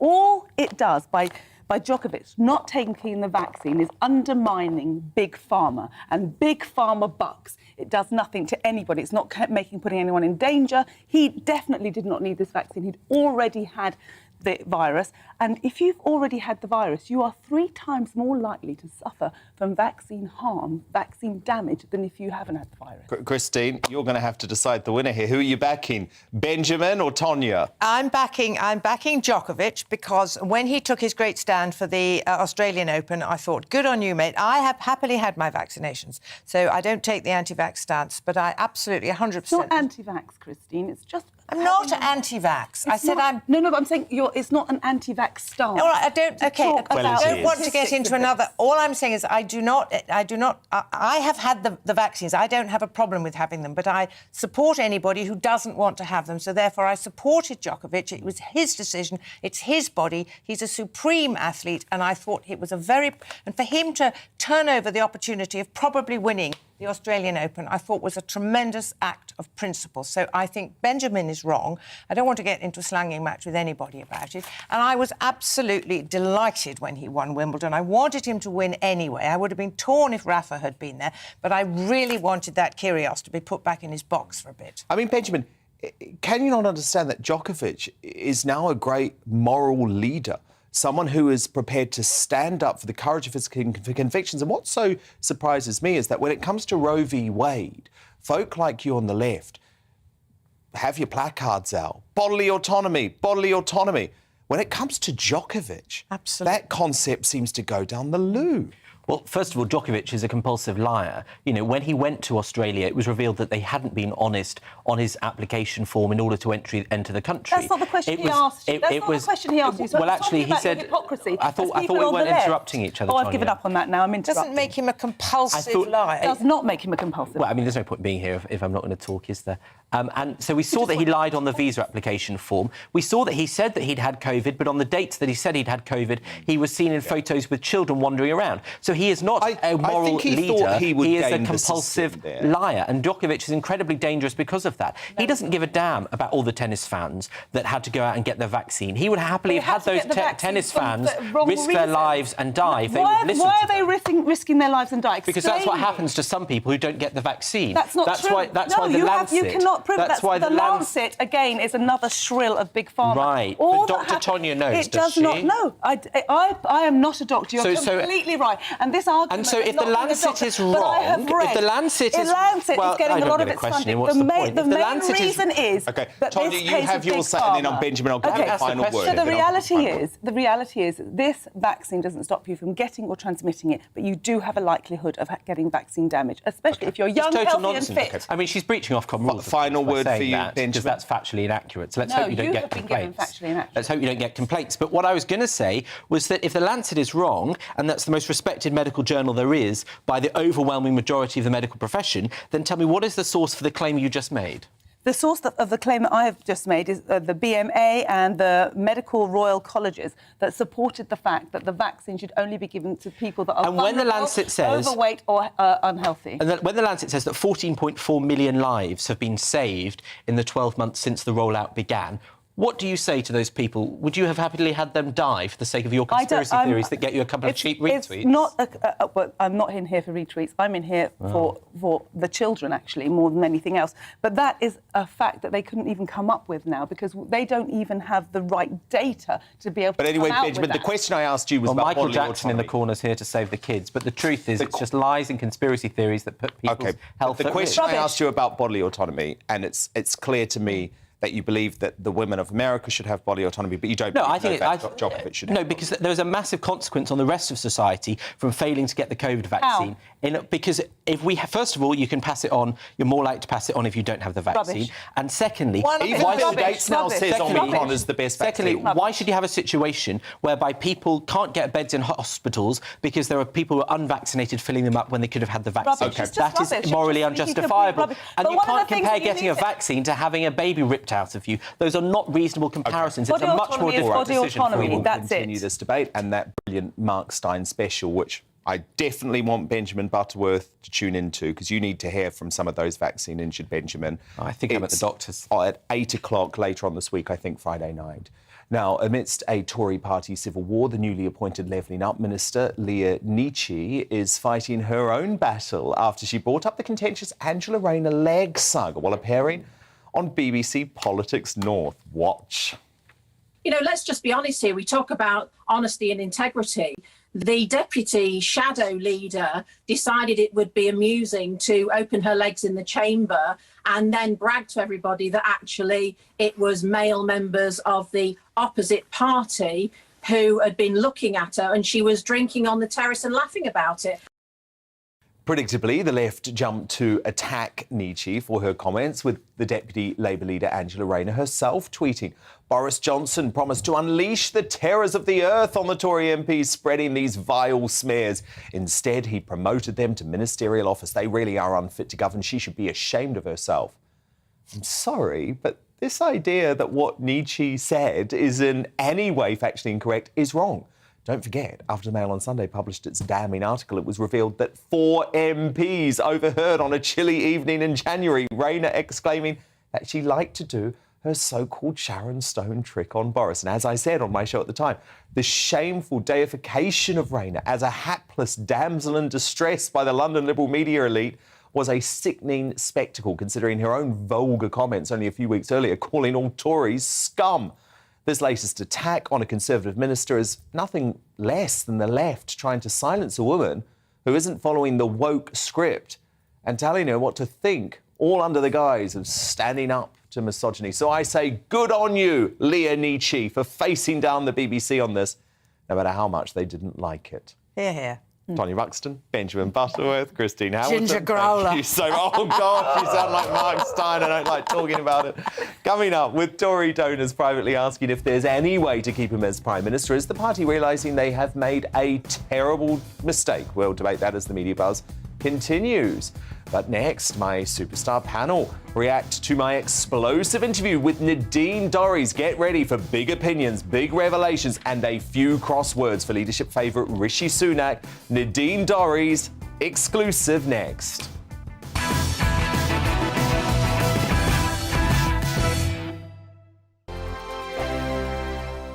We are GB News. We're right across this great nation. On TV. On radio. On digital. Absolutely everywhere. We don't talk down to you. We embrace all voices with honest and civilised conversation. We are not part of the establishment. We're one of you. And we're only getting started. Join us on GB News, The People's Channel. Britain's news channel.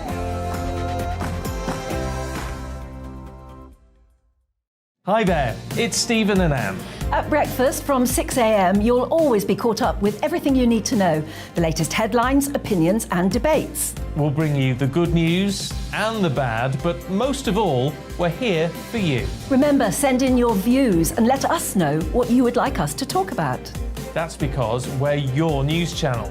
And every morning at 6 a.m, it's breakfast on GB News.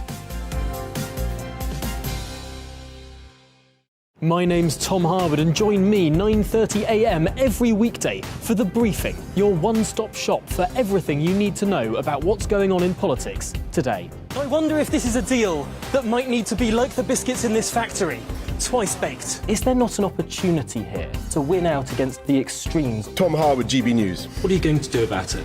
Things should have been done differently, and they certainly are being done differently. Don't miss it. The Briefing with me, Tom Harwood, 9:30 Monday to Friday on GB News. Where would you like to go? Just take me to the studio, please, Matt. You know where you're going. I've got a show to do. Friday Night Feast on GB News, 7 p.m. And it's like nothing you've ever seen before. We take a different angle on the week's biggest news stories. The viewers and listeners set me some absolutely mad challenges to do. We tried to rehome a rescue dog. And yes, there's some other wacky stuff in there as well. I feel like I could take on the world. Well, that's that. Friday Night Feast with me, Patrick Christie's, every Friday, 7 till 9 p.m. on GB News. Be there.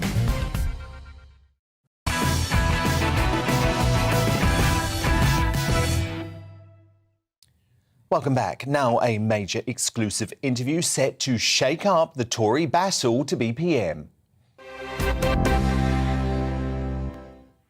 Earlier today, I sat down with Culture Secretary and Boris Johnson loyalist Nadine Dorries, who spoke exclusively for the first time about the Prime Minister's last stand in Number 10, the betrayal by his Chancellor Rishi Sunak, and why she believes his political career is far from over. Nadine, I said it last week, but this is not a great time for British democracy, is it? Well, I think I'd have to agree with you. 14 million people voted for the Prime Minister and a number of MPs, via a coup, frankly, removed him. It's sad, it's tragic, it's difficult because, you know, we thrive on a democracy. But I think there is a way through this. The Prime Minister's gone, he's not coming back. I think there's a lot of buyer's remorse. I think a number of people are thinking, what have we done? And I think that's evident by just what's happened over the last few days. But I think we need to now focus on the future and find a candidate who is going to continue what people vote, the policies people voted for. The sad thing is that many, many people actually voted for Boris Johnson himself. I think we need a candidate who can prove and can demonstrate, OK, he's gone, but what I'm going to do is continue his legacy and continue the promises he made and the manifesto that he was elected on and the party was elected on. So I think that's one way we can get through this. But there's no easy answer to that conundrum. It is difficult. 14 million people voted for the Prime Minister, a group of MPs, ministers, Chancellor, his sitting Chancellor, via what is effectively a coup, removed him. That's a very difficult position for the party to be in.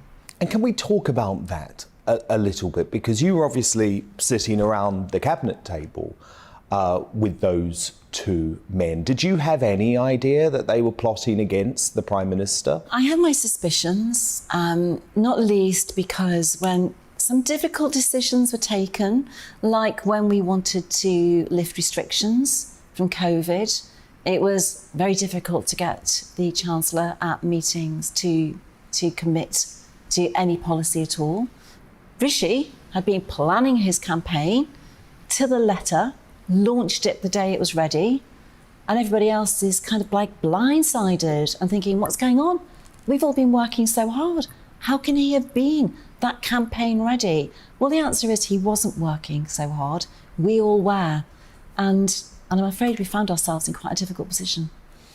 So he was operating as the Prime Minister's Chancellor by day, but effectively plotting against Boris by night. I don't know which end of the clock he was operating in, but it's obvious. You know, I think people have proven it by the video and other ways. It is obvious that this has been on the cards for a long time and in the planning under wraps for a long time.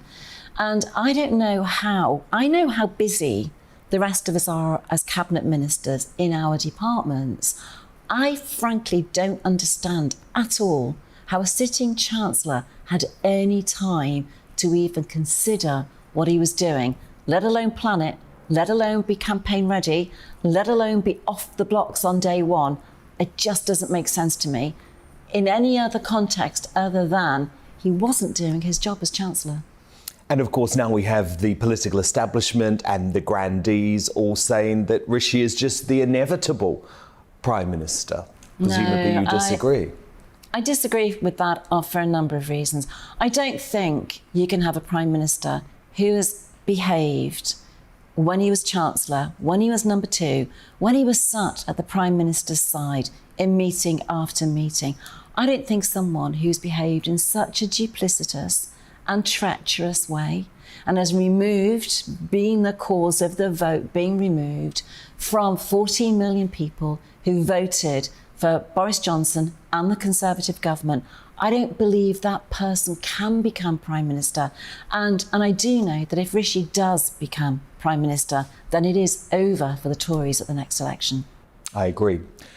You're suspicious that he has the support of a certain Dominic Cummings? If Dominic Cummings is your most fervent and biggest supporter, then the question has to be asked by people like yourself, why would that be? And I think the answer has to be that Dominic likes to control. His support for Rishi is kind of off the scale. It's almost like for Dominic, it has to be Rishi and it's all out for Rishi. Why is that? And I think that it can only be because Dominic wants to be back at the heart, and that should be a terrifying thought for anybody.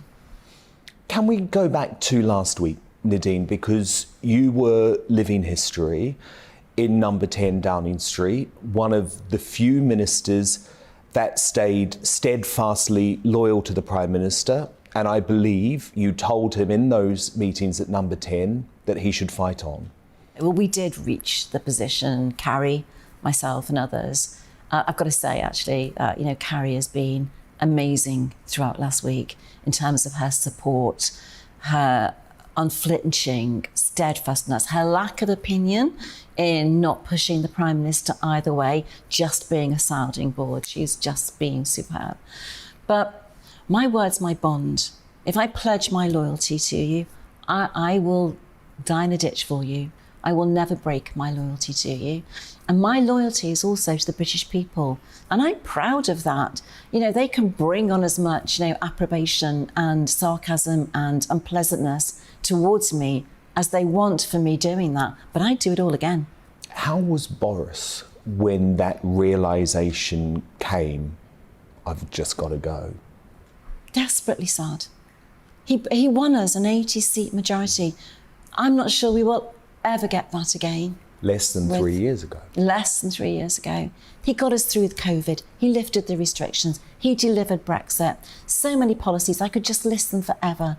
All of those have been delivered by this Prime Minister. Do you understand why this Westminster witch hunt was so targeted against the Prime Minister? And I wonder if I could point you towards a tweet today where someone asked the question, who would Labour fear most to run against at the next election? And Pippa Carrera, the political editor of the Daily Mirror, who has been behind so many of the stories against Boris Johnson, tweeted Boris Johnson. Well, that doesn't surprise me, and I'm sure it doesn't surprise you one little bit. So they wanted him out, didn't they? That's my point. The Remain establishment, Labour and Putin were the three who wanted him out the most. I do want to ask you about Jeremy Hunt, actually, because I feel very nervous about the prospect of him at number 10 Downing Street. And that is because of his response to the COVID-19 pandemic, primarily. And the fact that he was backing a authoritarian Chinese zero COVID policy. This is something that the mainstream media never talk about. But you have personal experience of that. So yes, and interestingly, he's not denied what I've said about, because he can't. He's refused to comment on it. I've made sure that every conversation I had was documented. We knew inquiry was going to come. And I remember two things actually about Jeremy Hunt. One was meeting him just after I'd been made a health minister, just before COVID hit our shores. And I asked him what he was doing. Was he staying as an MP? And he said, oh yes, Boris can't deliver Brexit. Brexit can't happen. This government's going to fall on Brexit. I'm going to be here to make sure that I swoop in when that happens. So that was the first thing. The second thing was when COVID happened, Jeremy contacted me as a health minister and said, you've got to speak to Matt. It was at the time the Nightingale hospitals were being built.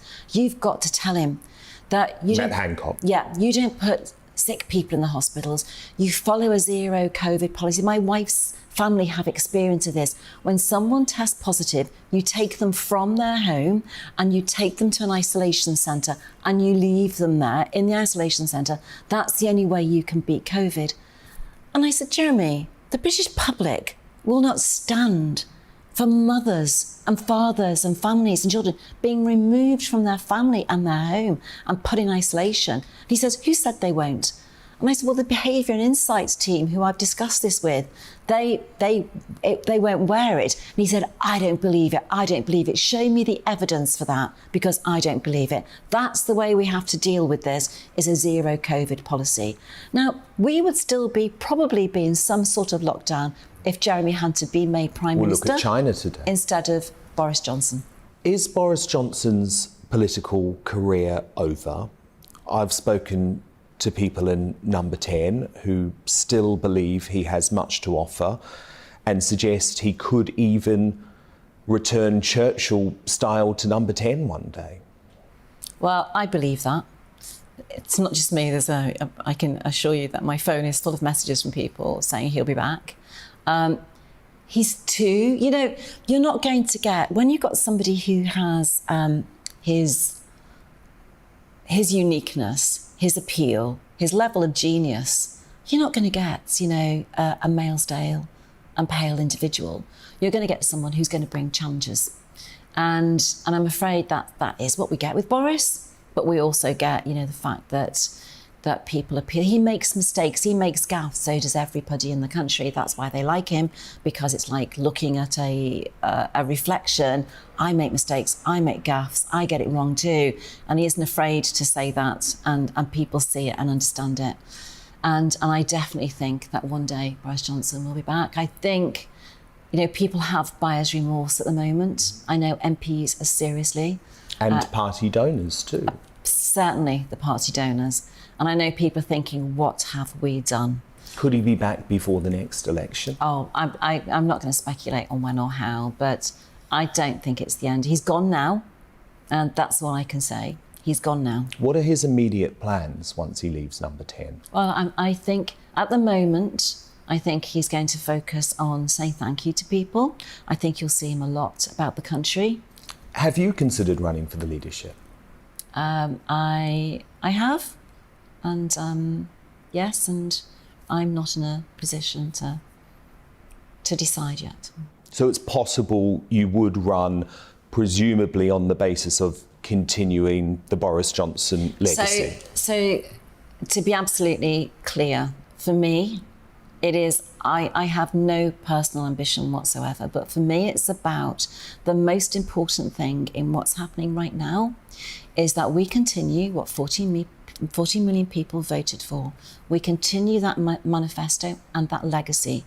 I am very keen that people don't trash the legacy of the last 3 years, of which a government of which I've been a part of as a minister and a Secretary of State. And when do you have to make that decision? So, you know, a lot's going to happen in the next 24 hours. Well, look, keep us posted. And presumably, that's why you're not yet backing a candidate. So a lot is happening at the moment, Dan. I can't be more specific. There are a lot of conversations taking place. Nadine Dorries, the Culture Secretary, thank you so much for joining us Thanks, tonight. Dan. Well, where to begin with some of those incredible revelations from Nadine Dorries. Next, I'll be joined by my superstar panel to react to the key points, including, is there hope of a comeback for Boris Johnson, and should the Culture Secretary maybe run for Tory lead? We'll have an update on that, actually, as soon as the newspapers drop after the break as well. And as the establishment bombards us with warnings about a new wave, how do we stop the nation once again falling under the spell of COVID hysterics? The man who coined the phrase mass formation psychosis, Dr. Matthias Desmet, is uncancelled and delivering a vital briefing at 10:45.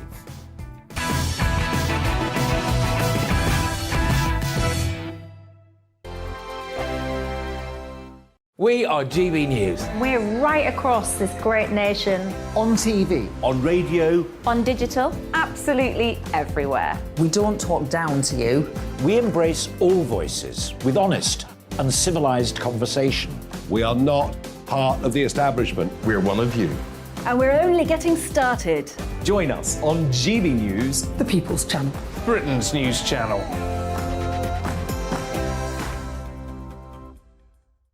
Hi there, it's Stephen and Anne. At breakfast from 6 a.m, you'll always be caught up with everything you need to know, the latest headlines, opinions and debates. We'll bring you the good news and the bad, but most of all, we're here for you. Remember, send in your views and let us know what you would like us to talk about. That's because we're your news channel. And every morning at 6 a.m, it's breakfast on GB News. My name's Tom Harwood, and join me 9:30 a.m. every weekday for The Briefing, your one-stop shop for everything you need to know about what's going on in politics today. I wonder if this is a deal that might need to be like the biscuits in this factory, twice baked. Is there not an opportunity here to win out against the extremes? Tom Harwood, GB News. What are you going to do about it? Things should have been done differently, and they certainly are being done differently. Don't miss it. The Briefing with me, Tom Harwood, 9:30 Monday to Friday on GB News. Where would you like to go? Just take me to the studio, please, Matt. You know where you're going. I've got a show to do. Friday Night Feast on GB News, 7 p.m. And it's like nothing you've ever seen before. We take a different angle on the week's biggest news stories. The viewers and listeners set me some absolutely mad challenges to do. We tried to rehome a rescue dog. And yes, there's some other wacky stuff in there as well. I feel like I could take on the world. Well, that's that. Friday Night Feast with me, Patrick Christie's, every Friday, 7 till 9 p.m. on GB News. Be there.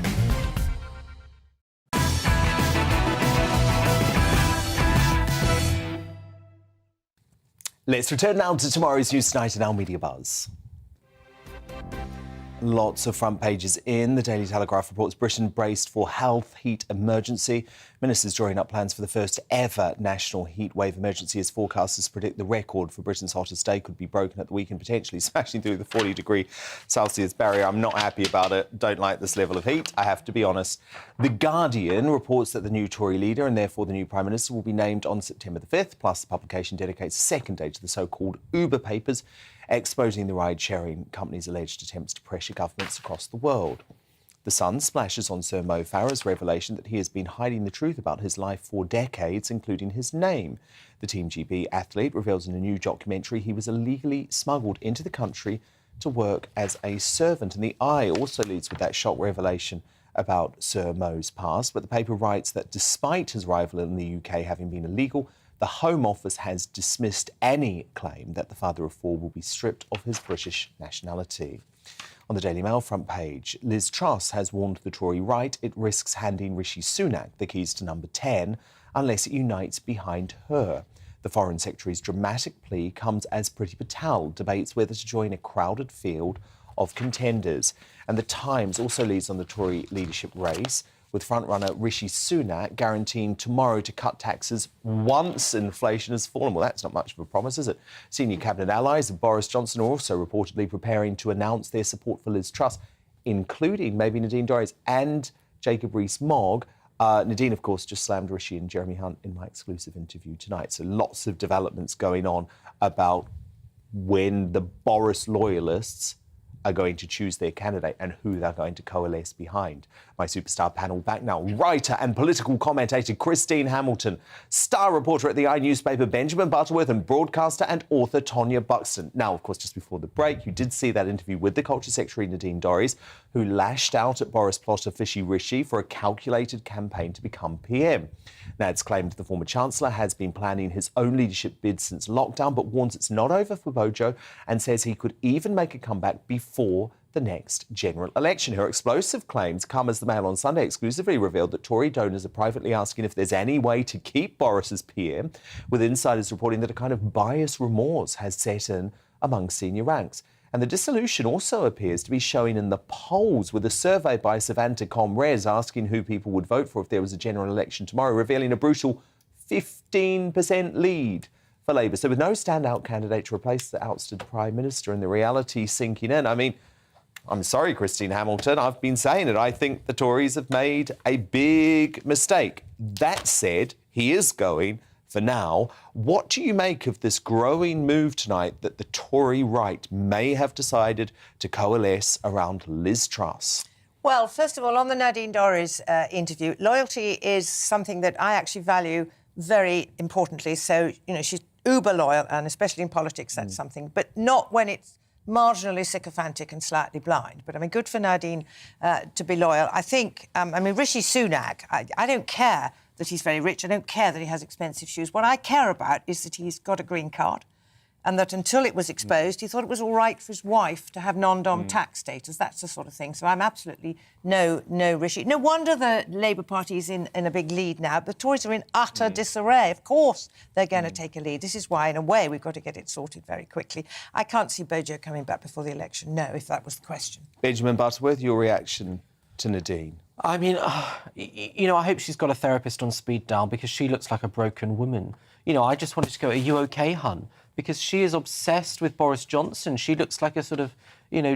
well, a lot of people like a lover left at the wedding. A lot of people... Do you not understand? A lot of people feel absolutely desolate and despondent about what's As I did when Margaret Thatcher was deposed. I mean, all those years ago, it was an incredibly traumatic moment.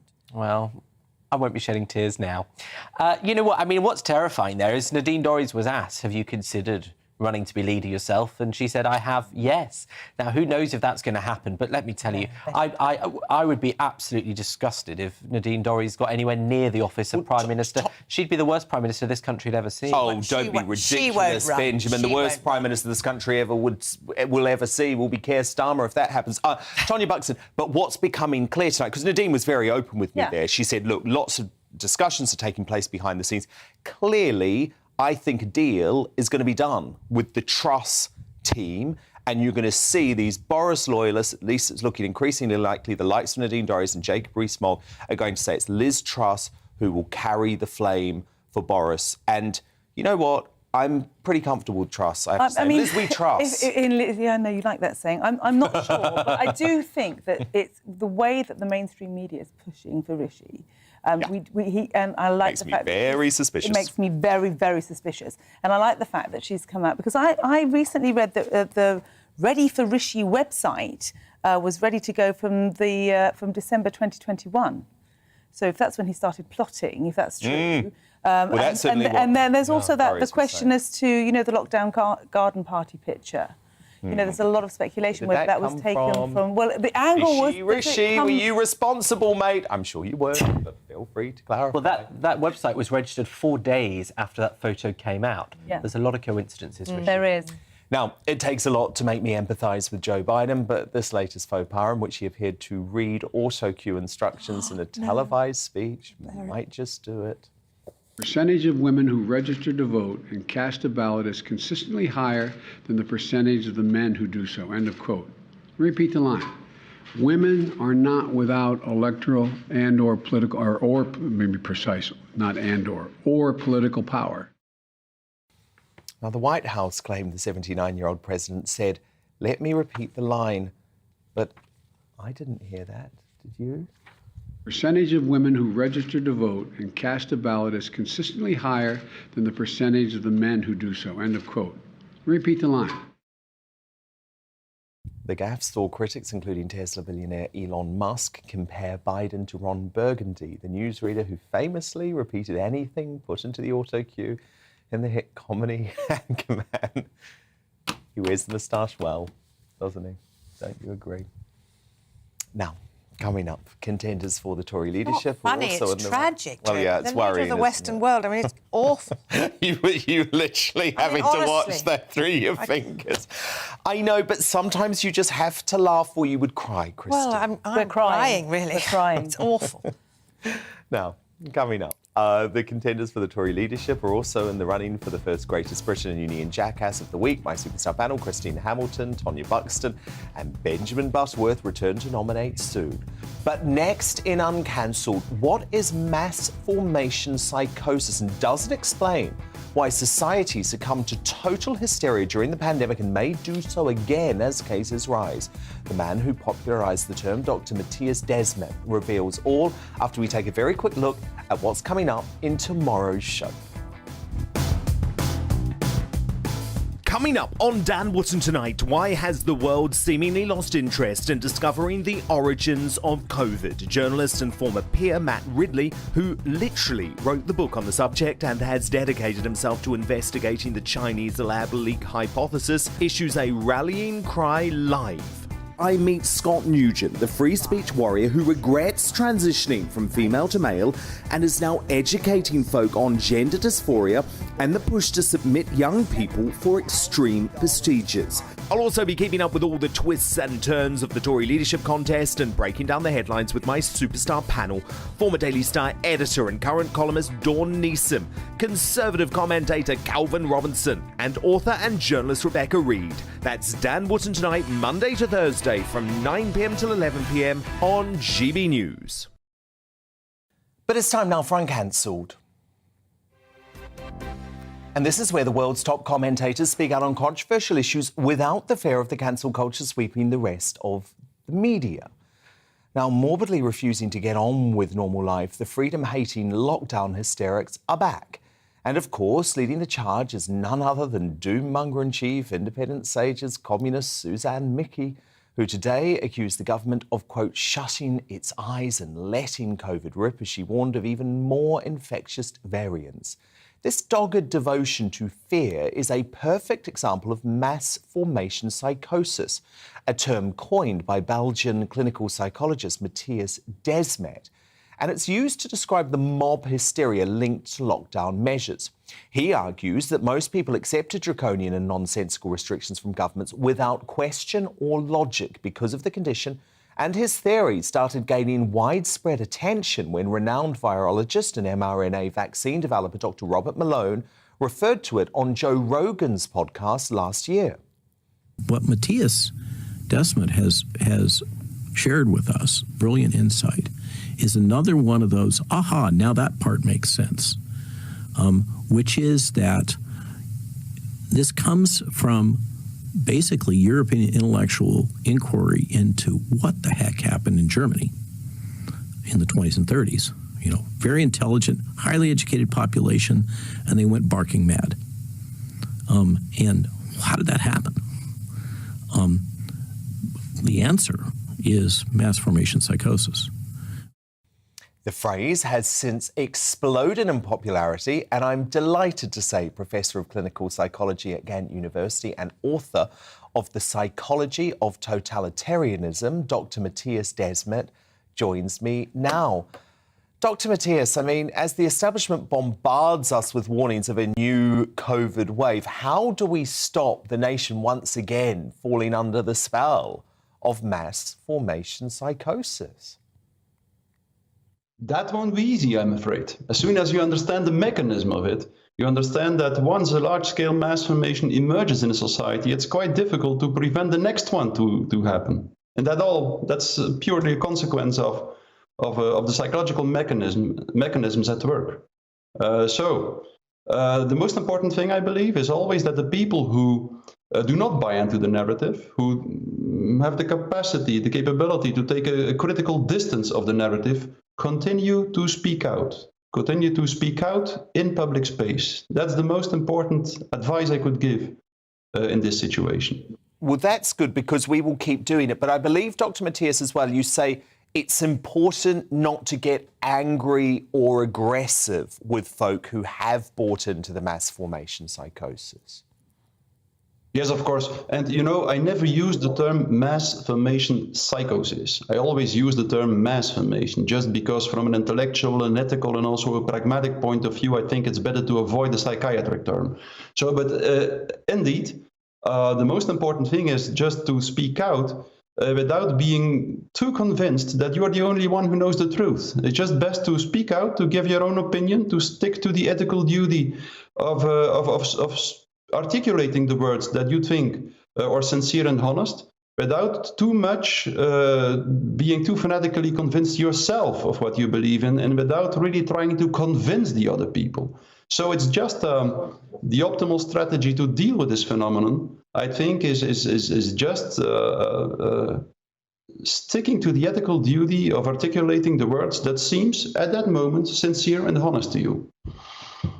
Now, of course, Professor, your world blew up last year after this famous podcast between Robert Malone and Joe Rogan. That was the first time that I had learnt of your work, for example. How important was that moment in terms of changing the narrative internationally about COVID hysteria? Yeah, that's hard to know, I think.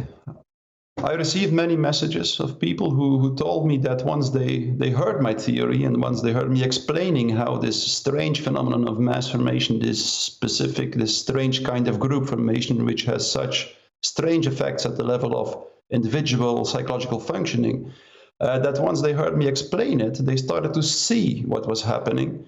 And they started to understand why they bought into the narrative for a certain time. And they also started to understand why everyone around them started to behave in such a strange way.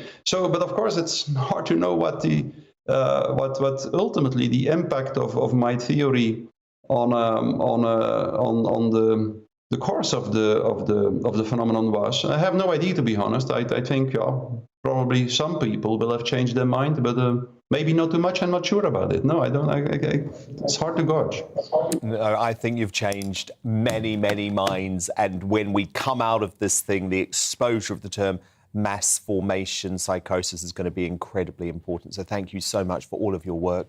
That was Professor of Clinical Psychology at Ghent University and author of The Psychology of Totalitarianism, Dr. Matthias Desmet. Time now to reveal today's Greatest Briton and Union Jackass.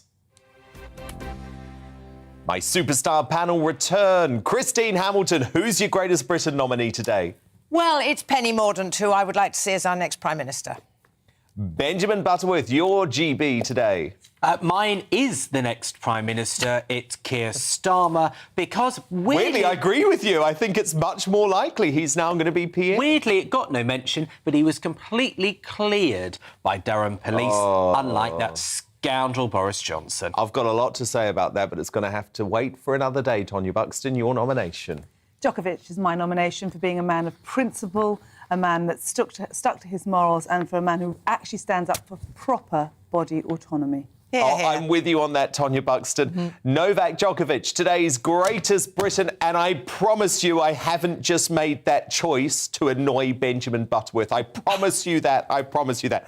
Union Jackass time now. Christine Hamilton, your nominee. Nadim Zahawi, because he grabbed the job as Chancellor, self-aggrandisement, and then 5 minutes later he knifed Boris in the back. I mean, he behaves like a Bond villain and he sometimes looks like one too, so he's my Union Jackass. Benjamin Butterworth, your Union Jackass nominee. Mine's never been easier this week. It's Boris Johnson. Oh, give the guy a break. A man who was so spectacularly incompetent and self-indulgent and spoilt and brattish that he managed to ruin the best opportunity he ever got. Good riddance, Boris. And Tonya Buxton, your Union Jackass nominee? I have a joint one. It's Hunt and Sunak, because they're both pretty vile. They're both, if they end up being Prime Minister of this country is over. Do you know what? It's the double win for our returnee, Tonya Buxton, today, because I have to say, if you tuned in at the start of the show for my digest, I believe the biggest risk, and this is why I implore Tory MPs not to do it, is to give the party membership a choice of Hunt or Sunak. That will destroy the party and the country. Tonya Buxton, Benjamin Butterworth, Christine Hamilton, thank you so much for being my superstar panel this Monday evening. I'm back, of course, with all of the twists and turns in the Tory leadership race tomorrow from 9 p.m. Headliners now. Good night. Alex Deakin here with your latest weather update. Very warm out there this evening, a difficult night for sleeping ahead as things stay pretty sticky and humid. Tomorrow, another fine day of hazy sunshine in the south, but things are changing further north.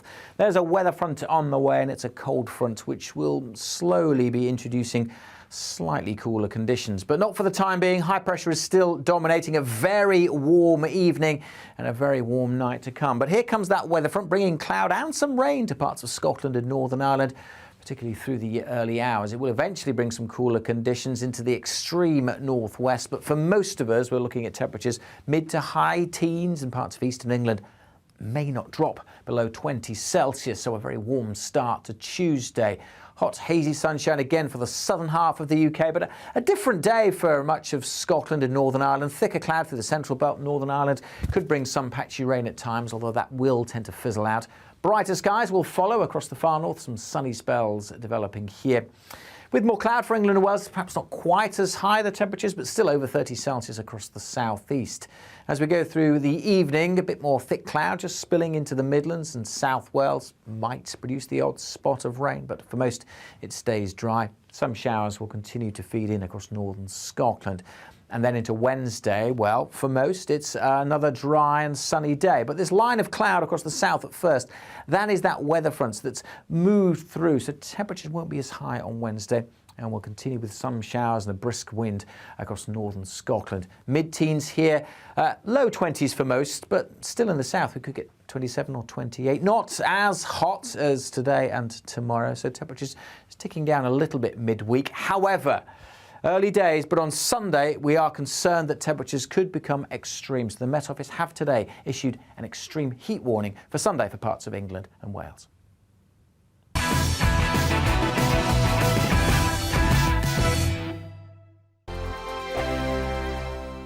We are GB News. We're right across this great nation. On TV. On radio. On digital. Absolutely everywhere. We don't talk down to you. We embrace all voices with honest and civilised conversation.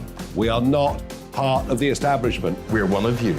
And we're only getting started. Join us on GB News, the People's Channel, Britain's news channel.